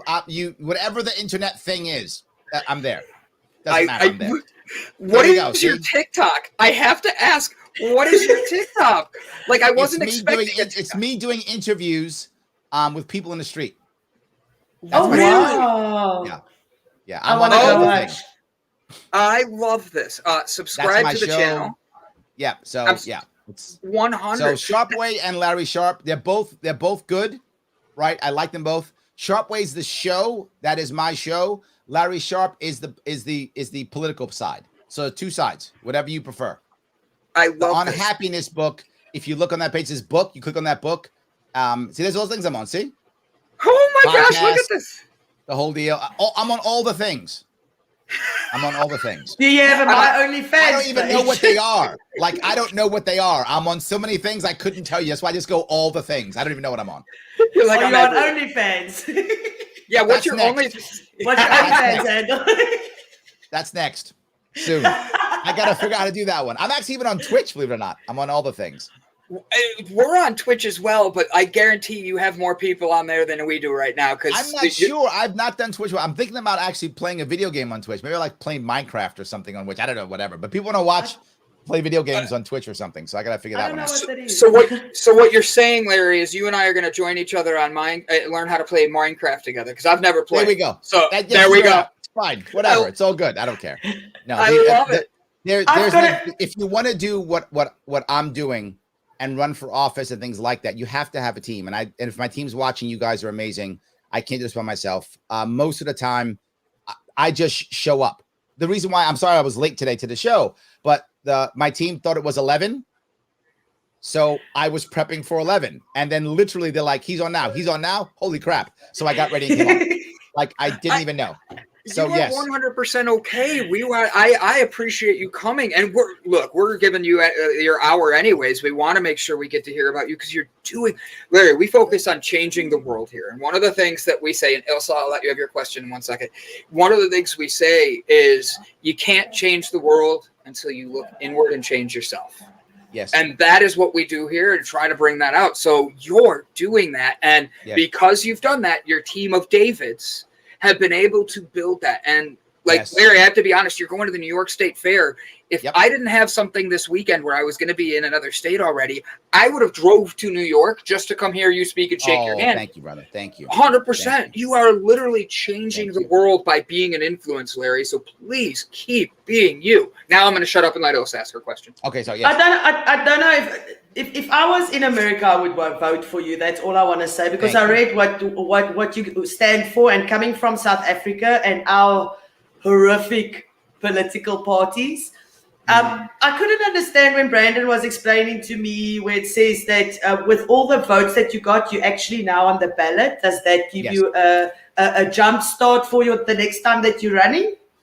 And are they actually putting you on there? Because I know in South Africa we have got like 25 parties, and they're all on the ballot, and you can vote for all of them. It doesn't matter; you can vote for anyone. So is that how it's going to work? Or are they going to put you on the ballot? The thing that most people don't understand in America, and I wish more did, is access to the ballot is our number one hurdle over anything else. All of them go, you third parties, why don't you have better candidates? Because, and this is literal, anyone who in politics knows this, literally, Democrats and Republicans literally sue us every single year to throw us off the ballot. Every year. They literally sue us. They go to court and they have judges throw us off the ballot. This happens every single year. I think it's because they're scared. They're scared of competition. Because why work? If you've got the evil versus good dynamic, duopoly dynamic, there's no need to do anything. It's why America's been stagnant for 40 years. We haven't done anything worth anything since landing on the moon. We haven't done anything worth a damn since landing on the moon. I'm just serious. We've done nothing of value since that, right? We helped build the internet. Well done. Good. But that's about it, right? But that's it. Everything else the government hasn't done well. Why? Because we're stagnant. It's as long as I'm not the other guy. That's it. And we've been there for 40 years. So there are when Ross Perot, when he got on the stage in 1992, he got on the stage for the presidential campaign. Since then, they made it official. They literally blocked everyone except for Democrats and Republicans legally. So here's what actually happened in my state. They made a rule in New York State. The only way you can get access to a ballot in New York State and be an official party is if you got 50,000 votes or more only on a gubernatorial, a governor line. That's it. Nothing else. You could win the state, whatever, doesn't matter. You had to get that. We had never gotten it. So I went and I got it. And the second I got it, the next year, they changed the rules, moved the goalposts, took it away. Yes. Now it's 130. So I'm not on the ballot again. I have to fight again to get back on the ballot. So the second I got it, they went, oh, no. And they literally, you would think that logically, every 4 years is a governor's race in New York State. So you would think that if you make the hurdle, you will allow for ballot access for your party for the next 4 years. Anybody would think that. They went, yeah, but no. And we own the courts, so goodbye. And a year later, they took all ballot access away.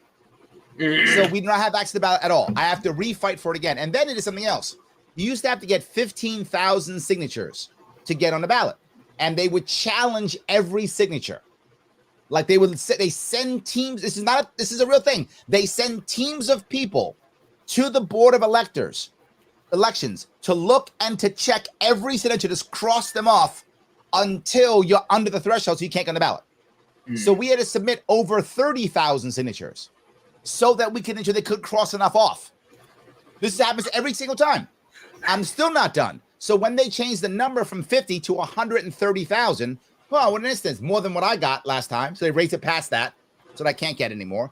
And they tripled the signatures to 45,000 during the COVID time. Who's going to go outside and get signatures when COVID is going on? How are you going to talk to people with masks on? Impossible. They literally made it impossible. So that's common. I wish I had your system. I wish you could go on the ballot. And because I'll go down a road that drives me personally crazy. What is the harm to me being on the ballot? Exactly. None. To the people. Now, what if I'm off the ballot? Well, at least 100,000 New Yorkers want to vote for me. So you've taken the vote away from 100,000 people. Without question, you have hurt 100,000 New Yorkers if I'm not on the ballot. That you're sure of. That's done, proven. The data is there. What if I am on the ballot? Well, some of them might not want to vote for me anymore. They have a choice. So what is it? Now, and I'll go to a crazy level. What if the good people of Tulsa, Oklahoma, decide that I should be their mayor? So a couple of people decide we're going to put Larry Sharpe on the ballot. Now, I don't live in Tulsa, Oklahoma. I could never be their mayor. I don't know Tulsa well at all. I shouldn't be their mayor, right? But let's say some people decide that I should be it. So they try to put me on the ballot. And for the sake of argument, their Board of Elections screws up and puts me on the ballot. So it's Democrat, Republican, and then Larry Sharpe, some dude from New York, is on the ballot. Mm-hmm. What's the harm? The odds are the 5 people in Tulsa who know me vote for me. And I get 5 votes. That's the odds, right? And the election goes off without a hitch. But let's go down the crazy route that I actually win. Yeah. That the majority of Tulsa people actually vote for me. Now, I can't be the mayor, right? Because I don't live there. There's residential issues. So it's illegal for me to be the mayor. So what will have to happen? There'll have to be another election, right? Clearly. But who cares? If the people of Tulsa who don't know who I am decide that some dude from New York should be their mayor over the 2 people running, they obviously hate the 2 people running. And there should be another election because they hate these 2 people that much. They pick some random dude from New York to be their mayor. So clearly 2 people who are running are bad candidates, and we should have another election because the people don't want them. So it's nothing but a win. There is no harm to me being on the ballot, yet they will consistently take us off the ballot because then they have to work for it. You brought up the biggest point of all. How can you vote for me if I'm not on the ballot to be voted on? It's impossible. Exactly. I was actually telling Brandon, I saw a video on TikTok. I was actually trying to look for it, but I can't find it, where a guy says, they tell you you've got freedom of choice, but they give you 2 choices. So that's not freedom of choice. That's not free will, because you are given 2 choices and you can only choose from those 2 choices. So you actually don't have free will. Yes. And even with our, it's worse with our primary system to where the parties decide who they're going to give you. So the parties talk and go, who's our guy or gal this year? Oh, him or her? All right, she's the one? Okay, here's your choice. That's what you get. But I didn't like her. Yeah. I liked her over there. I didn't like her. I like this one. Right? Oh, say we're all the same party. We're all, party A. Well, I don't like her in party A. I prefer her from party A. Too bad. You get her. You don't get a choice. Because we said so. But I liked her. You get her, so you get. Stop complaining. You don't like him over the other guy. But I hate the other guys. I like my party. I just don't like this person from my party. I prefer the other person from my party. You don't get that either. That goes away too. I think it's fear. Fear of the changes that you can bring, and they don't like that. I used the example before we went on air. Ilse and I were talking about how when you have your parents, and your parents maybe don't know a situation. Let's just use technology and my parents, okay? Because they're not exactly the most tech savvy. If they don't know any better, they're there to keep doing what they're doing and tell me I'm wrong because they think that. But how do you change until you're willing to accept maybe I don't know everything? And the thing is, that's not like it's just me and my sisters and my parents. It's literally like an entire generation on top of our parents. And it just, there's so much there to Here's get people. Go. You know where I'm going. Yep. You want to do two things. Whenever you begin something, understand that early adopters are your home run, right? You know that whatever you do, early adopters are the ones who are going to start. Support your early adopters. That whatever for an idea or a product, whatever, support the early adopters because as they grow, social proof will make it okay for others. Number one. Second, whatever product you put out, the way you talk about it, whatever idea you put out, when we talk about it, the goal is to be radical enough that people look at it and want to see it and notice it, but familiar enough to accept it, which is why the iPhone is called an iPhone.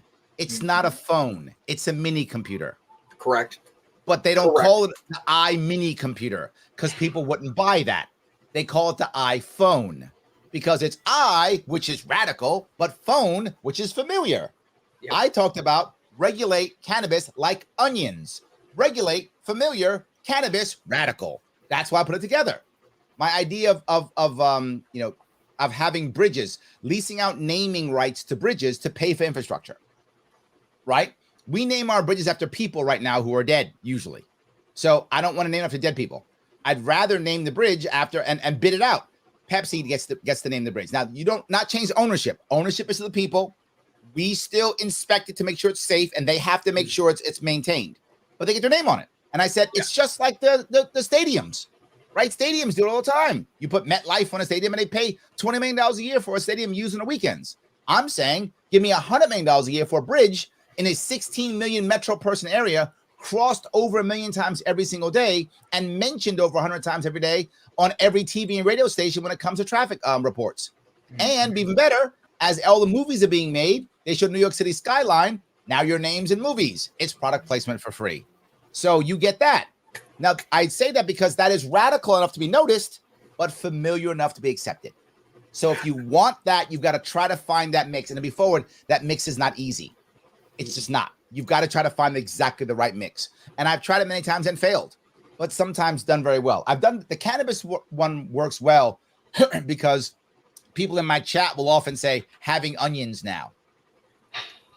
So now we know, right? They know. They'll say that. Having onions now. So it's worked, right? Now I know it's working, right? Yes. Or I'll be outside before the mask will over in New York City. I'll be walking outside and somebody will see me and roll the window down and yell, regulate like onions, let me show. That'll happen.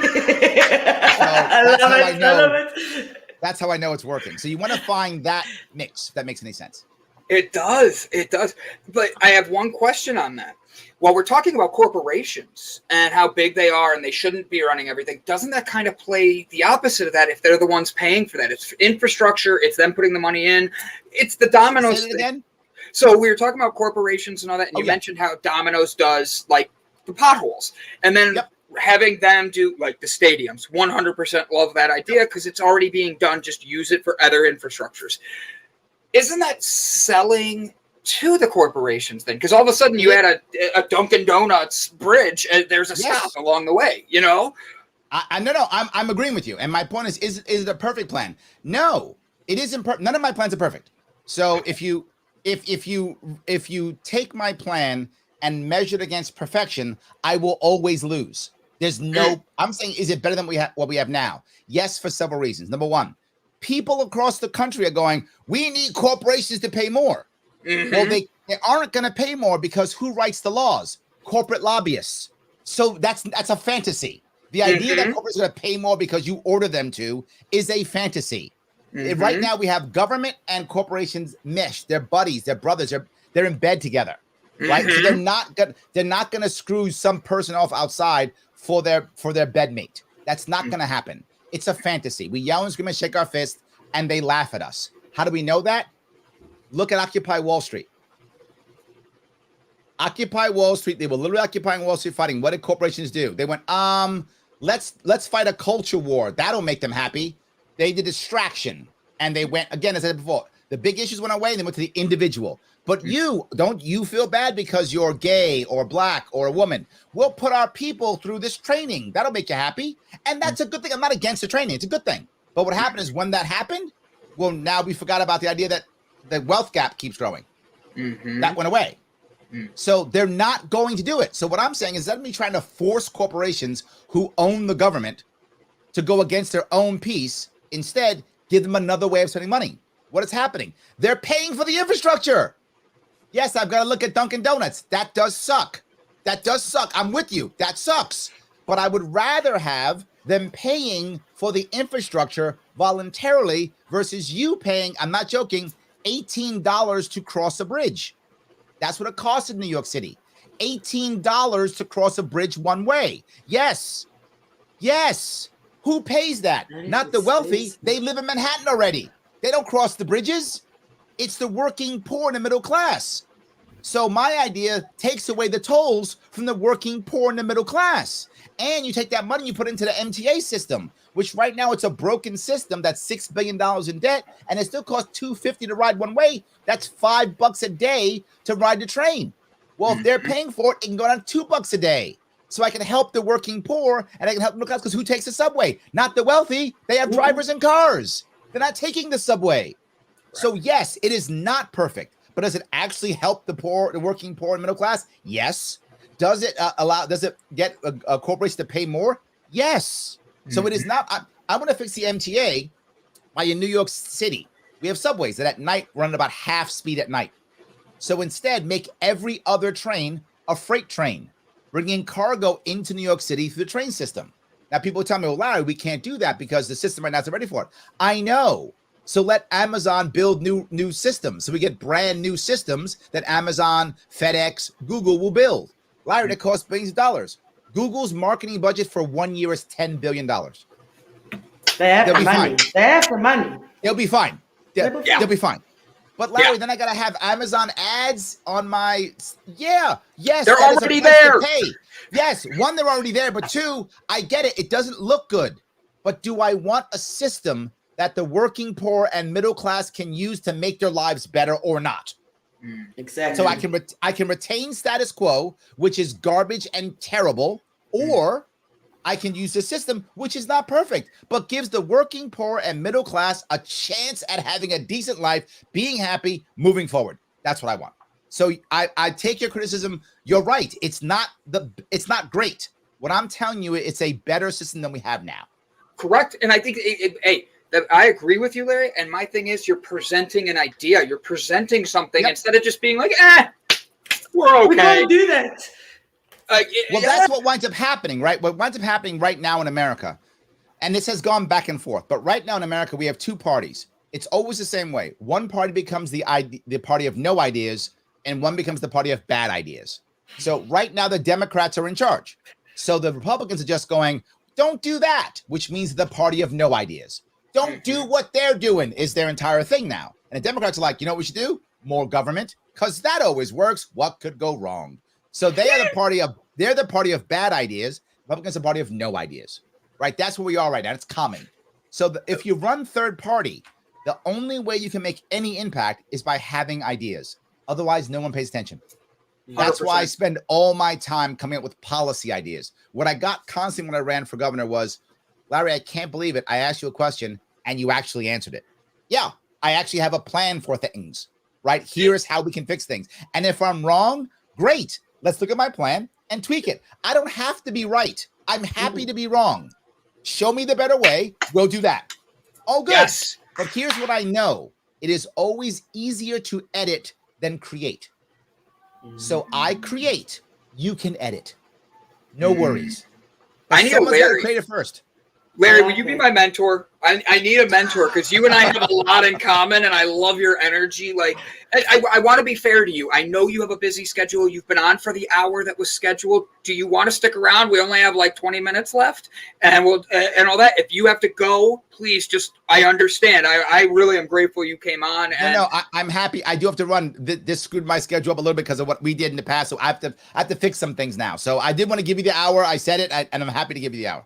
Yeah. Thank you. We are so grateful.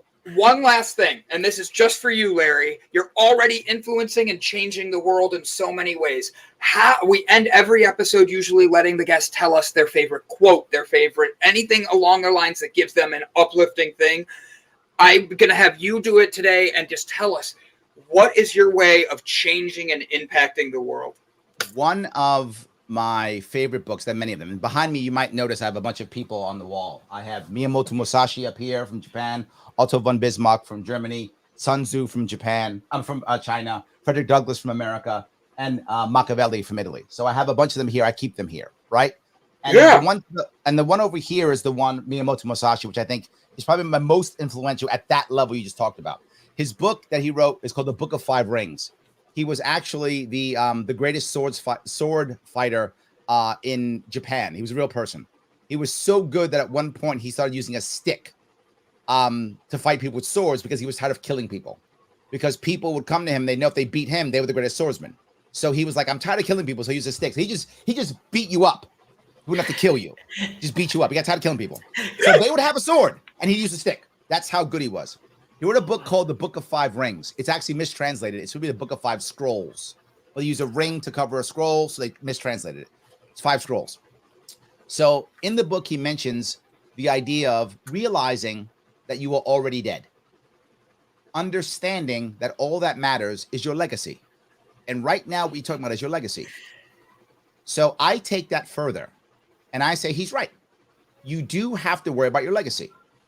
Because I say everything in life is fleeting. Everything. Happiness, joy, pain, everything.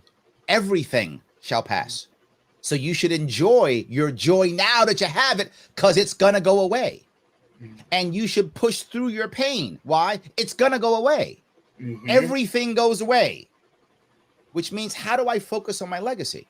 How do I do that? Realizing that I'm already dead. By focusing on the present.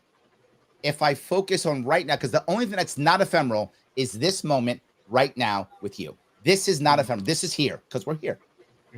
So if I focus every single time when I'm with anybody on just that moment, if I'm present, I know it sounds so cheesy being present, but man, is it real.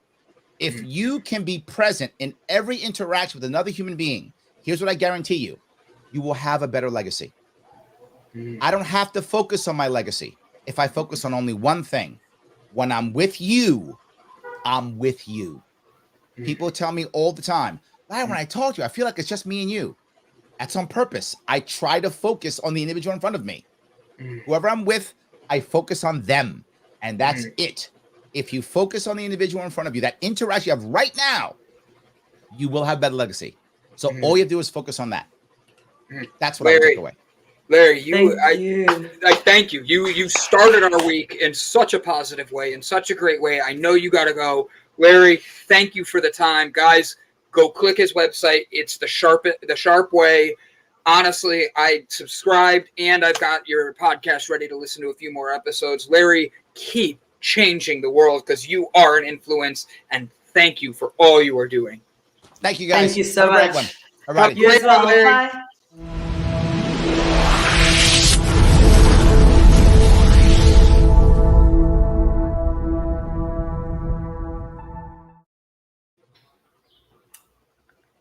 Like, I know we did it a little different today, but I think you can understand why. Like, right. It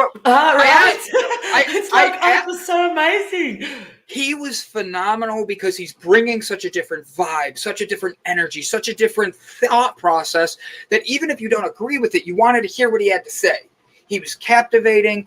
Larry, you were absolutely amazing. Your team around you, I can't believe how awesome you are. I know 4 different people in the comments that live in New York who never left, that were excited to see, to hear you. Larry, thank you for coming on and giving us that time today. You truly started our Monday with an amazing way of getting the day going, and I'm honored I get to one day have you be my mentor. That's amazing. I'm telling you, I just for somebody that's a non-American that just see you guys as one of the best countries, you aren't very clever. Just putting it out there or not putting this guy on the ballot. I'm like, gee whiz, just give him a chance. But you heard why. Why keep moving the goalpost? I mean, that's like shooting yourself in the foot because you're doing your country in. It's not shooting. You are, but think about if you're one of those people in charge. You have money, you have power, you have all these different areas of where you're able to control things from the city to the state to the country. But you're scared of a bit of competition. Then you can't. Then you can't be saying, I've got the best way if you're scared of competition. It's not a competition if you don't put all the runners in. Correct. I agree with you. It's not it's like saying that you're the best fighter in the world when really you've never stepped into a ring. I agree with you. But at the same point, if that person that's able to be in front, have that power, have that money, they make it look like they're getting competition. Just like he said, the minute you get out front, you're going to have haters. I have haters. And I don't have a following like Larry. I'm sorry. Every time I said his name, have you ever seen the show Impractical Jokers? I have watched that. So one of their first seasons, Larry is the name they use as a fake name, and they make the guy look for the manager of the store while he's helping somebody at the checkout and stuff like that. And he goes, they're like, uh-oh, you need a price check on that. You better call Larry. And he's like, Larry! And he's running around. That's all I kept picturing in my head, and I wanted that Larry! Right? Larry! Oh, that was funny. But that was that was really insightful, and he brought a different thought process. He brought a different way of talking, and he wanted it to be where he was giving to everybody. And he's in New York. Like, think about this, Ilse. I'm 3 states over from him. And he's running and doing something in one of the most powerful states in our country and trying to make a difference. And he even said he felt the negativity so bad, he almost moved to another state. And I'm listening to him say these things, and I'm like, bro, you're ahead of the game. You have a team. And then he talks about happiness. Like, I wrote down so many things from, I'm going to read that book, the book of the 5 schools. The happiness, purpose, and prism of time, his 3 levels of being able to know who you are. Like, I listened to that. I loved it. And then when he hit anger, he hit out of control and feeling disrespected. And Mandy Atterbury, I don't know if you caught that. We were making sure it connected to your question. But, like, the thing is, when someone is angry, did you do something to piss them off? Did you, like, if Ilse comes into me tomorrow and she's like, Brandon, I'm mad at you. And I'm like, what did I do? And she's like, it's that shirt with the flamingos on it. Why would you wear something There's like a shirt with flamingos on. Oh my word, that's so fucking awesome. We never got Larry to use his F word. I don't think he was going to. He doesn't drink, he doesn't smoke. He looks like the F word kind of person. He was very eloquent in his wordings. And I wasn't going to bring up the F word because of the fact that, truth be told, he's a politician, so they really do watch what they say already. Even if he hasn't won anything, he doesn't need to be sitting here being like, oh, yeah, fuck the Republicans and Democrats. He wouldn't do that. I think if anything, he would have used it in a different context to make us laugh. But he didn't strike me as someone that would hit that. And I personally, I was more enthralled by the way he talked differently. Like, he literally hit the nail on the head. When you talk about marijuana, he's like, I've never even done it. Never smoked. I've never done an onion. I've never done any of this stuff. And he turns around and he says, but that person that could go to jail for getting their mom help, that connects with so many people. And that's the whole reason I did my company. That's the whole reason. And that's not me pitching my company. I never pitch my company like I should. I hit the right buttons, but you have to make a difference. And as he said, you're not going to win on either party unless you come up with something different. And for me, Mine was for my mom because she has such a negative view towards cannabis, towards marijuana, towards. My parents still, till today, still have. And it's legal in South Africa. It's legal. You're allowed to smoke it. It's that negative mentality. Yes. Go. I interrupt you too much. I'm sorry, Ilse. No. When my mom and them found out that I smoke cannabis, they actually like, oh, you're a druggie, you're this. And I'm like, excuse me? People smoke it because of mental illnesses. It helped me with my depression. I mean, they don't even know that I was diagnosed with depression and everything last year. And if it wasn't for the marijuana, I would probably drink pharmaceuticals. And how's that any better? So people are how do I say this now politely? They keeping themselves stupid. They're not educating themselves because they're afraid that their answers they are going to find is not going to line up with the opinions that they had the whole time. Mm-hmm. And to go for normal people to go, oh, oops, I made a mistake. People can't admit that they make mistakes. I think that's one of the biggest issues in today's time. People can't admit that they made mistakes or that they were wrong. Correct. You are 100% correct. But I also think that people are so determined to prove that they're right, that they're the ones that you should listen to. And Larry said it best. He was like, you don't have to be the one that has the answer. You just have to be willing to accept the fact that maybe your answer's wrong and grow.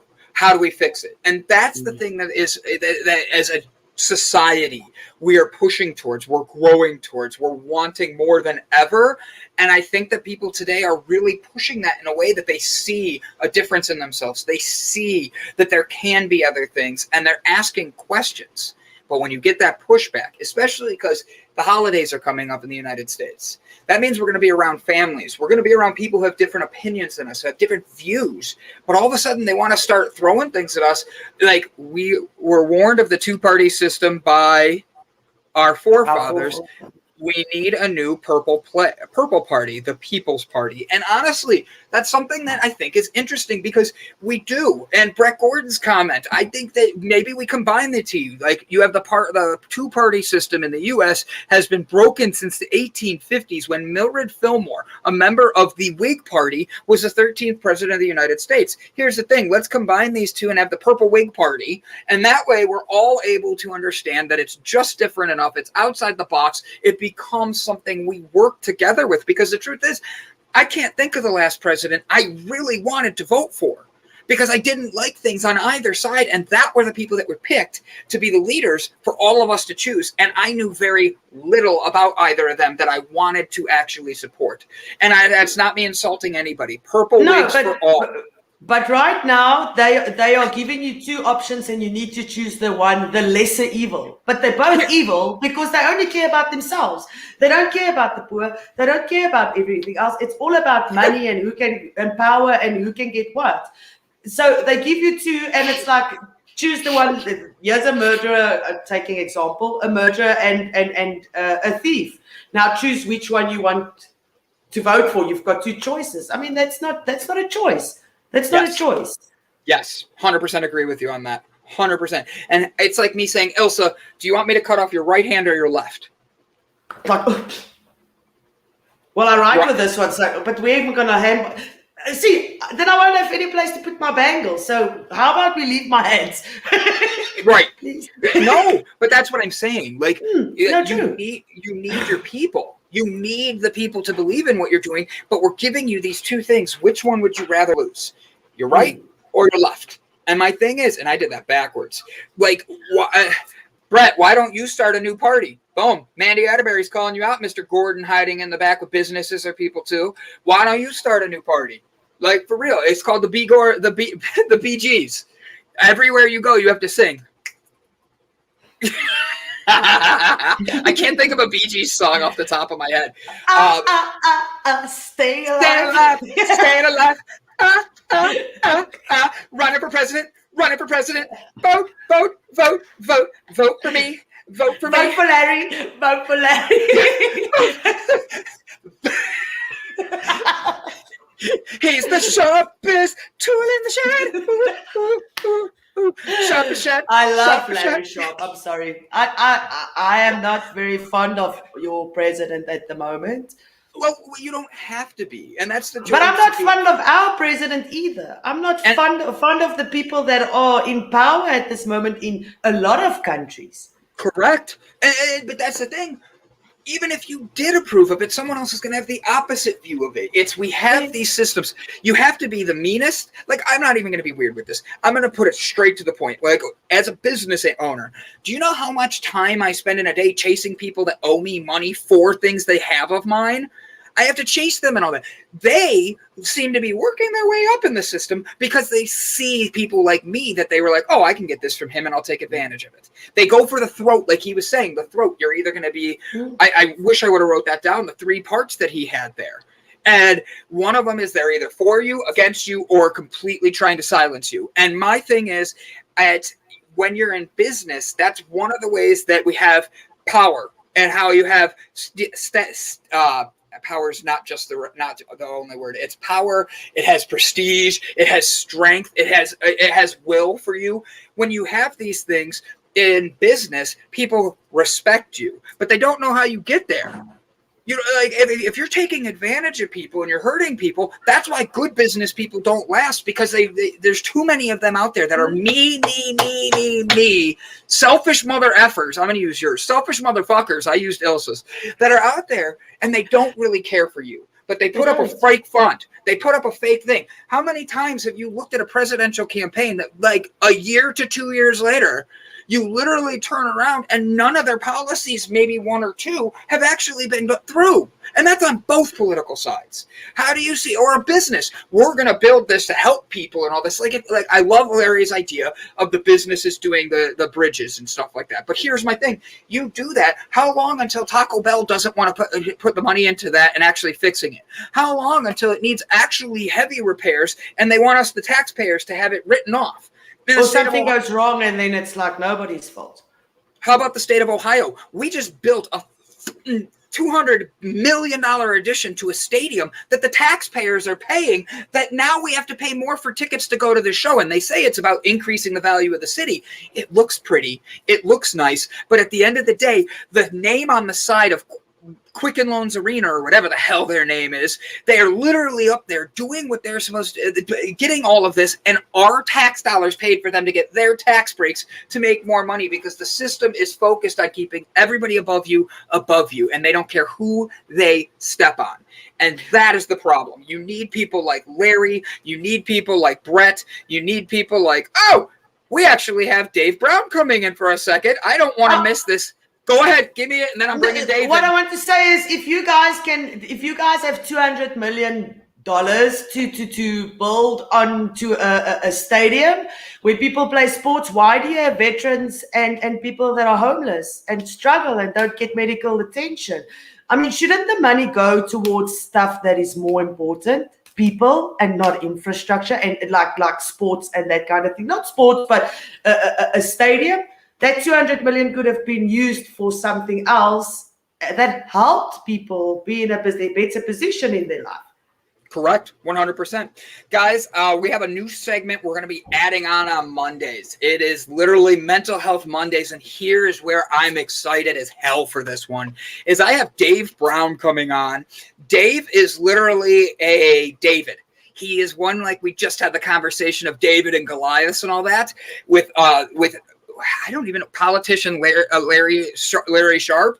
And I want everybody to be able to hear the words coming out of Dave's mouth, because Dave brings a power. He brings an excitement, and he is a former vet. Ladies and gentlemen, Dave Brown.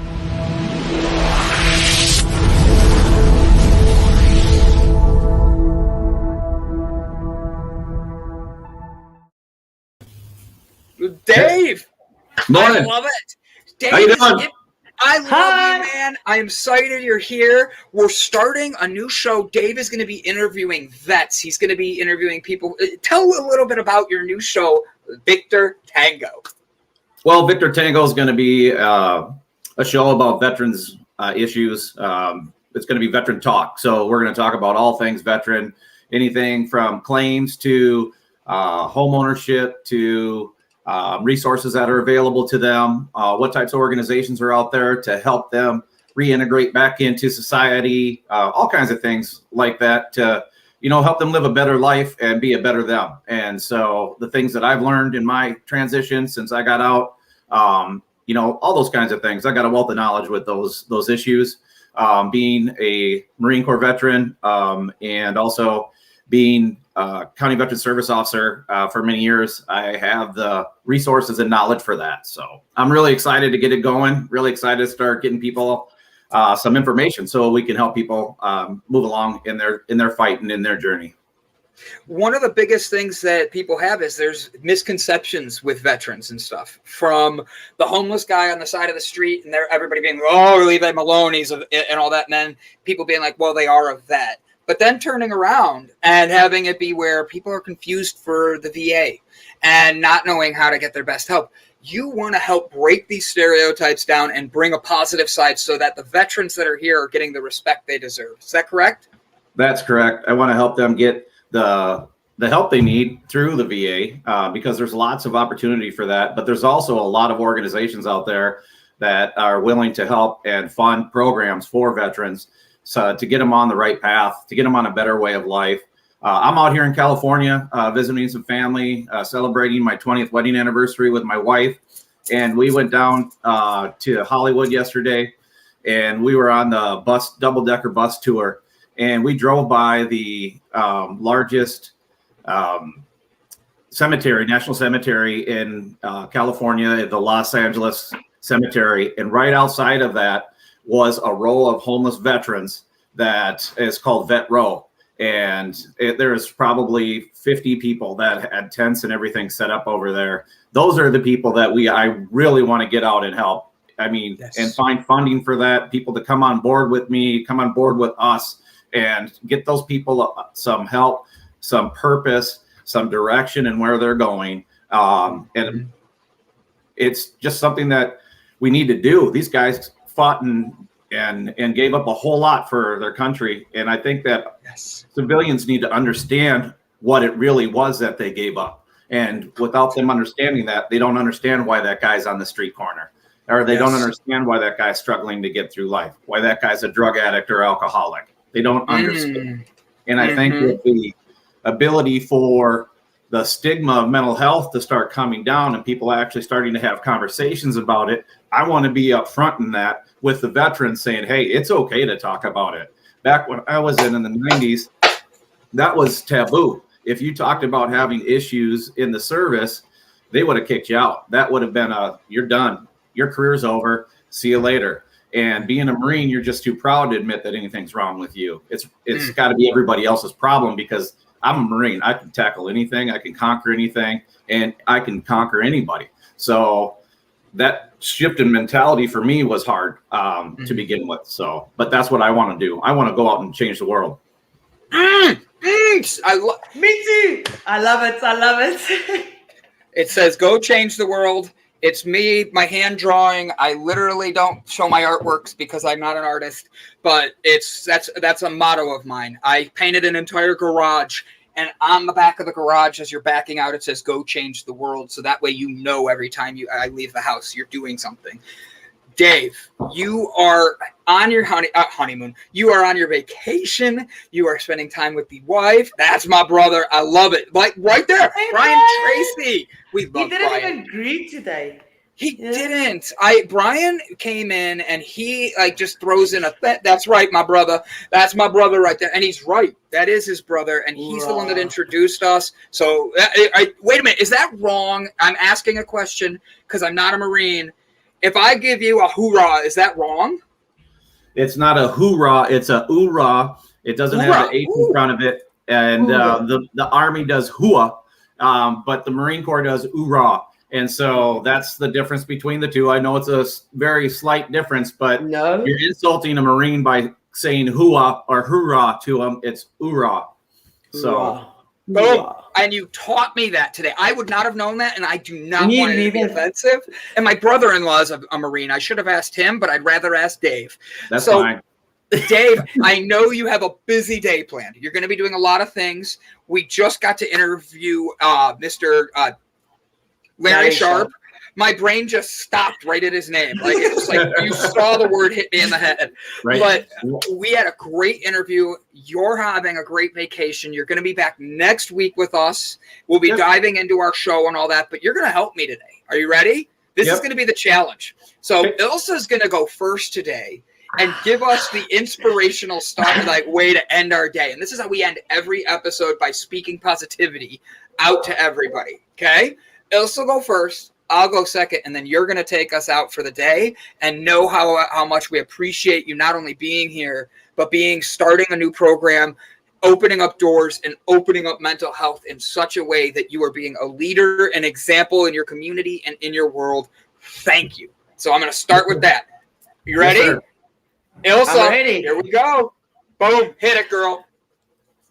We started this Monday with some amazing guests, Dave and Larry, and just the information that we got, and the advice they've given about happiness and everything. So today I just want everybody to be happy, and I want to thank everybody for helping me change the world so I can help you change the world. And if we all should just be Davids in a world of Goliaths and just stand up and do our part, because if we work together, it is not that hard. It's not that hard. Let's help the people that need help. And I am so excited for all the new things that's going to start. And I hope you guys have a wonderful Monday. Love, blessings, and everything beautiful to you all. I love her. I have a South African princess or queen, and I have a Polish queen who's living in New York. I have and a Swedish. I have a Swedish queen. Jane is my Nebraskan queen. I got queens everywhere. I love it. I love it. Ladies and gentlemen, today is Monday. We are 4 months away. 4 months from the end of the year and entering 2022. I saw a meme the other day that said, hey, we're 4 months away from 2022. I'm still coping with my problems from 2020. And I thought that was funny, but then it hit me like a rock hitting me in the head. How many times have we still dwell on our past, dwell on things that were problems? Here's the truth. In 2020, we were able to birth something amazing. And as a community, we're building something special where we have people who are in politics reaching out to us saying, I want to talk with you guys and spread that positive message. We have people like Dave who are veterans that look around. I am Ohio's queen. And we have people like Dave who come and say, I want to change the world. And Dave, you do get an F word today. So guys, today is your day. Stop letting your neighbor who's across the hall, stop letting the people of anger, the animosity, and the pain that has come across in so many areas of our life, that you can twist that, turn it, put it into the positive, because you're worth it. And you're the person who can change your world. And I say that as someone who's doing it every single morning, telling myself these things. And if I can't do it, I couldn't ever say it to you guys, because it's just not right. So do me a favor, look in the mirror, tell yourself, I'm mother effing, and say your name and believe it. Let's change this world, guys. All right, to back up on that, I guess, this is a great way to start the Monday is to actually have a conversation about what today should look like for you. Let's not make it another manic Monday. Why don't you start your day by, after this show, Googling Michael Jackson, Man in the Mirror, listen to that song. And the only way that we're going to make the change that we want to see in the world is for us to become that change ourselves. And that'll give us a great opportunity for us to do that. Those lyrics are right on. They'll tell you about what's going on in the world. And it's funny because that song is like 30 years old and we still have the same problems going on today in our society and in our world. So be blessed. Make sure that you do something to make yourself happy today, whether that's 5 minutes in meditation, whether that's a walk on the beach, whether that's spending time with a loved one, talking on the telephone. Do something to build yourself up today. And with that, I'm going to say, have a motherfucking great day, and we'll see you on Monday when Victor Tango starts. I love it. Dave, well done. Guys, go change your effing world. Ilse, see you tomorrow morning. Guys, spread the light. Tomorrow, guys. Love y'all. Bye. As I hit the wrong button, sorry. This is why someone else needs to help me run my show. Hi, my name is Brandon, and over the past year, the Deloitte Cafe team and I have traveled across the U.S. researching this rapidly growing industry of CBD products. What we have found throughout the industry were products that were inconsistent in dosage and used ingredients that weren't even lab tested. Products with chalky textures, bitter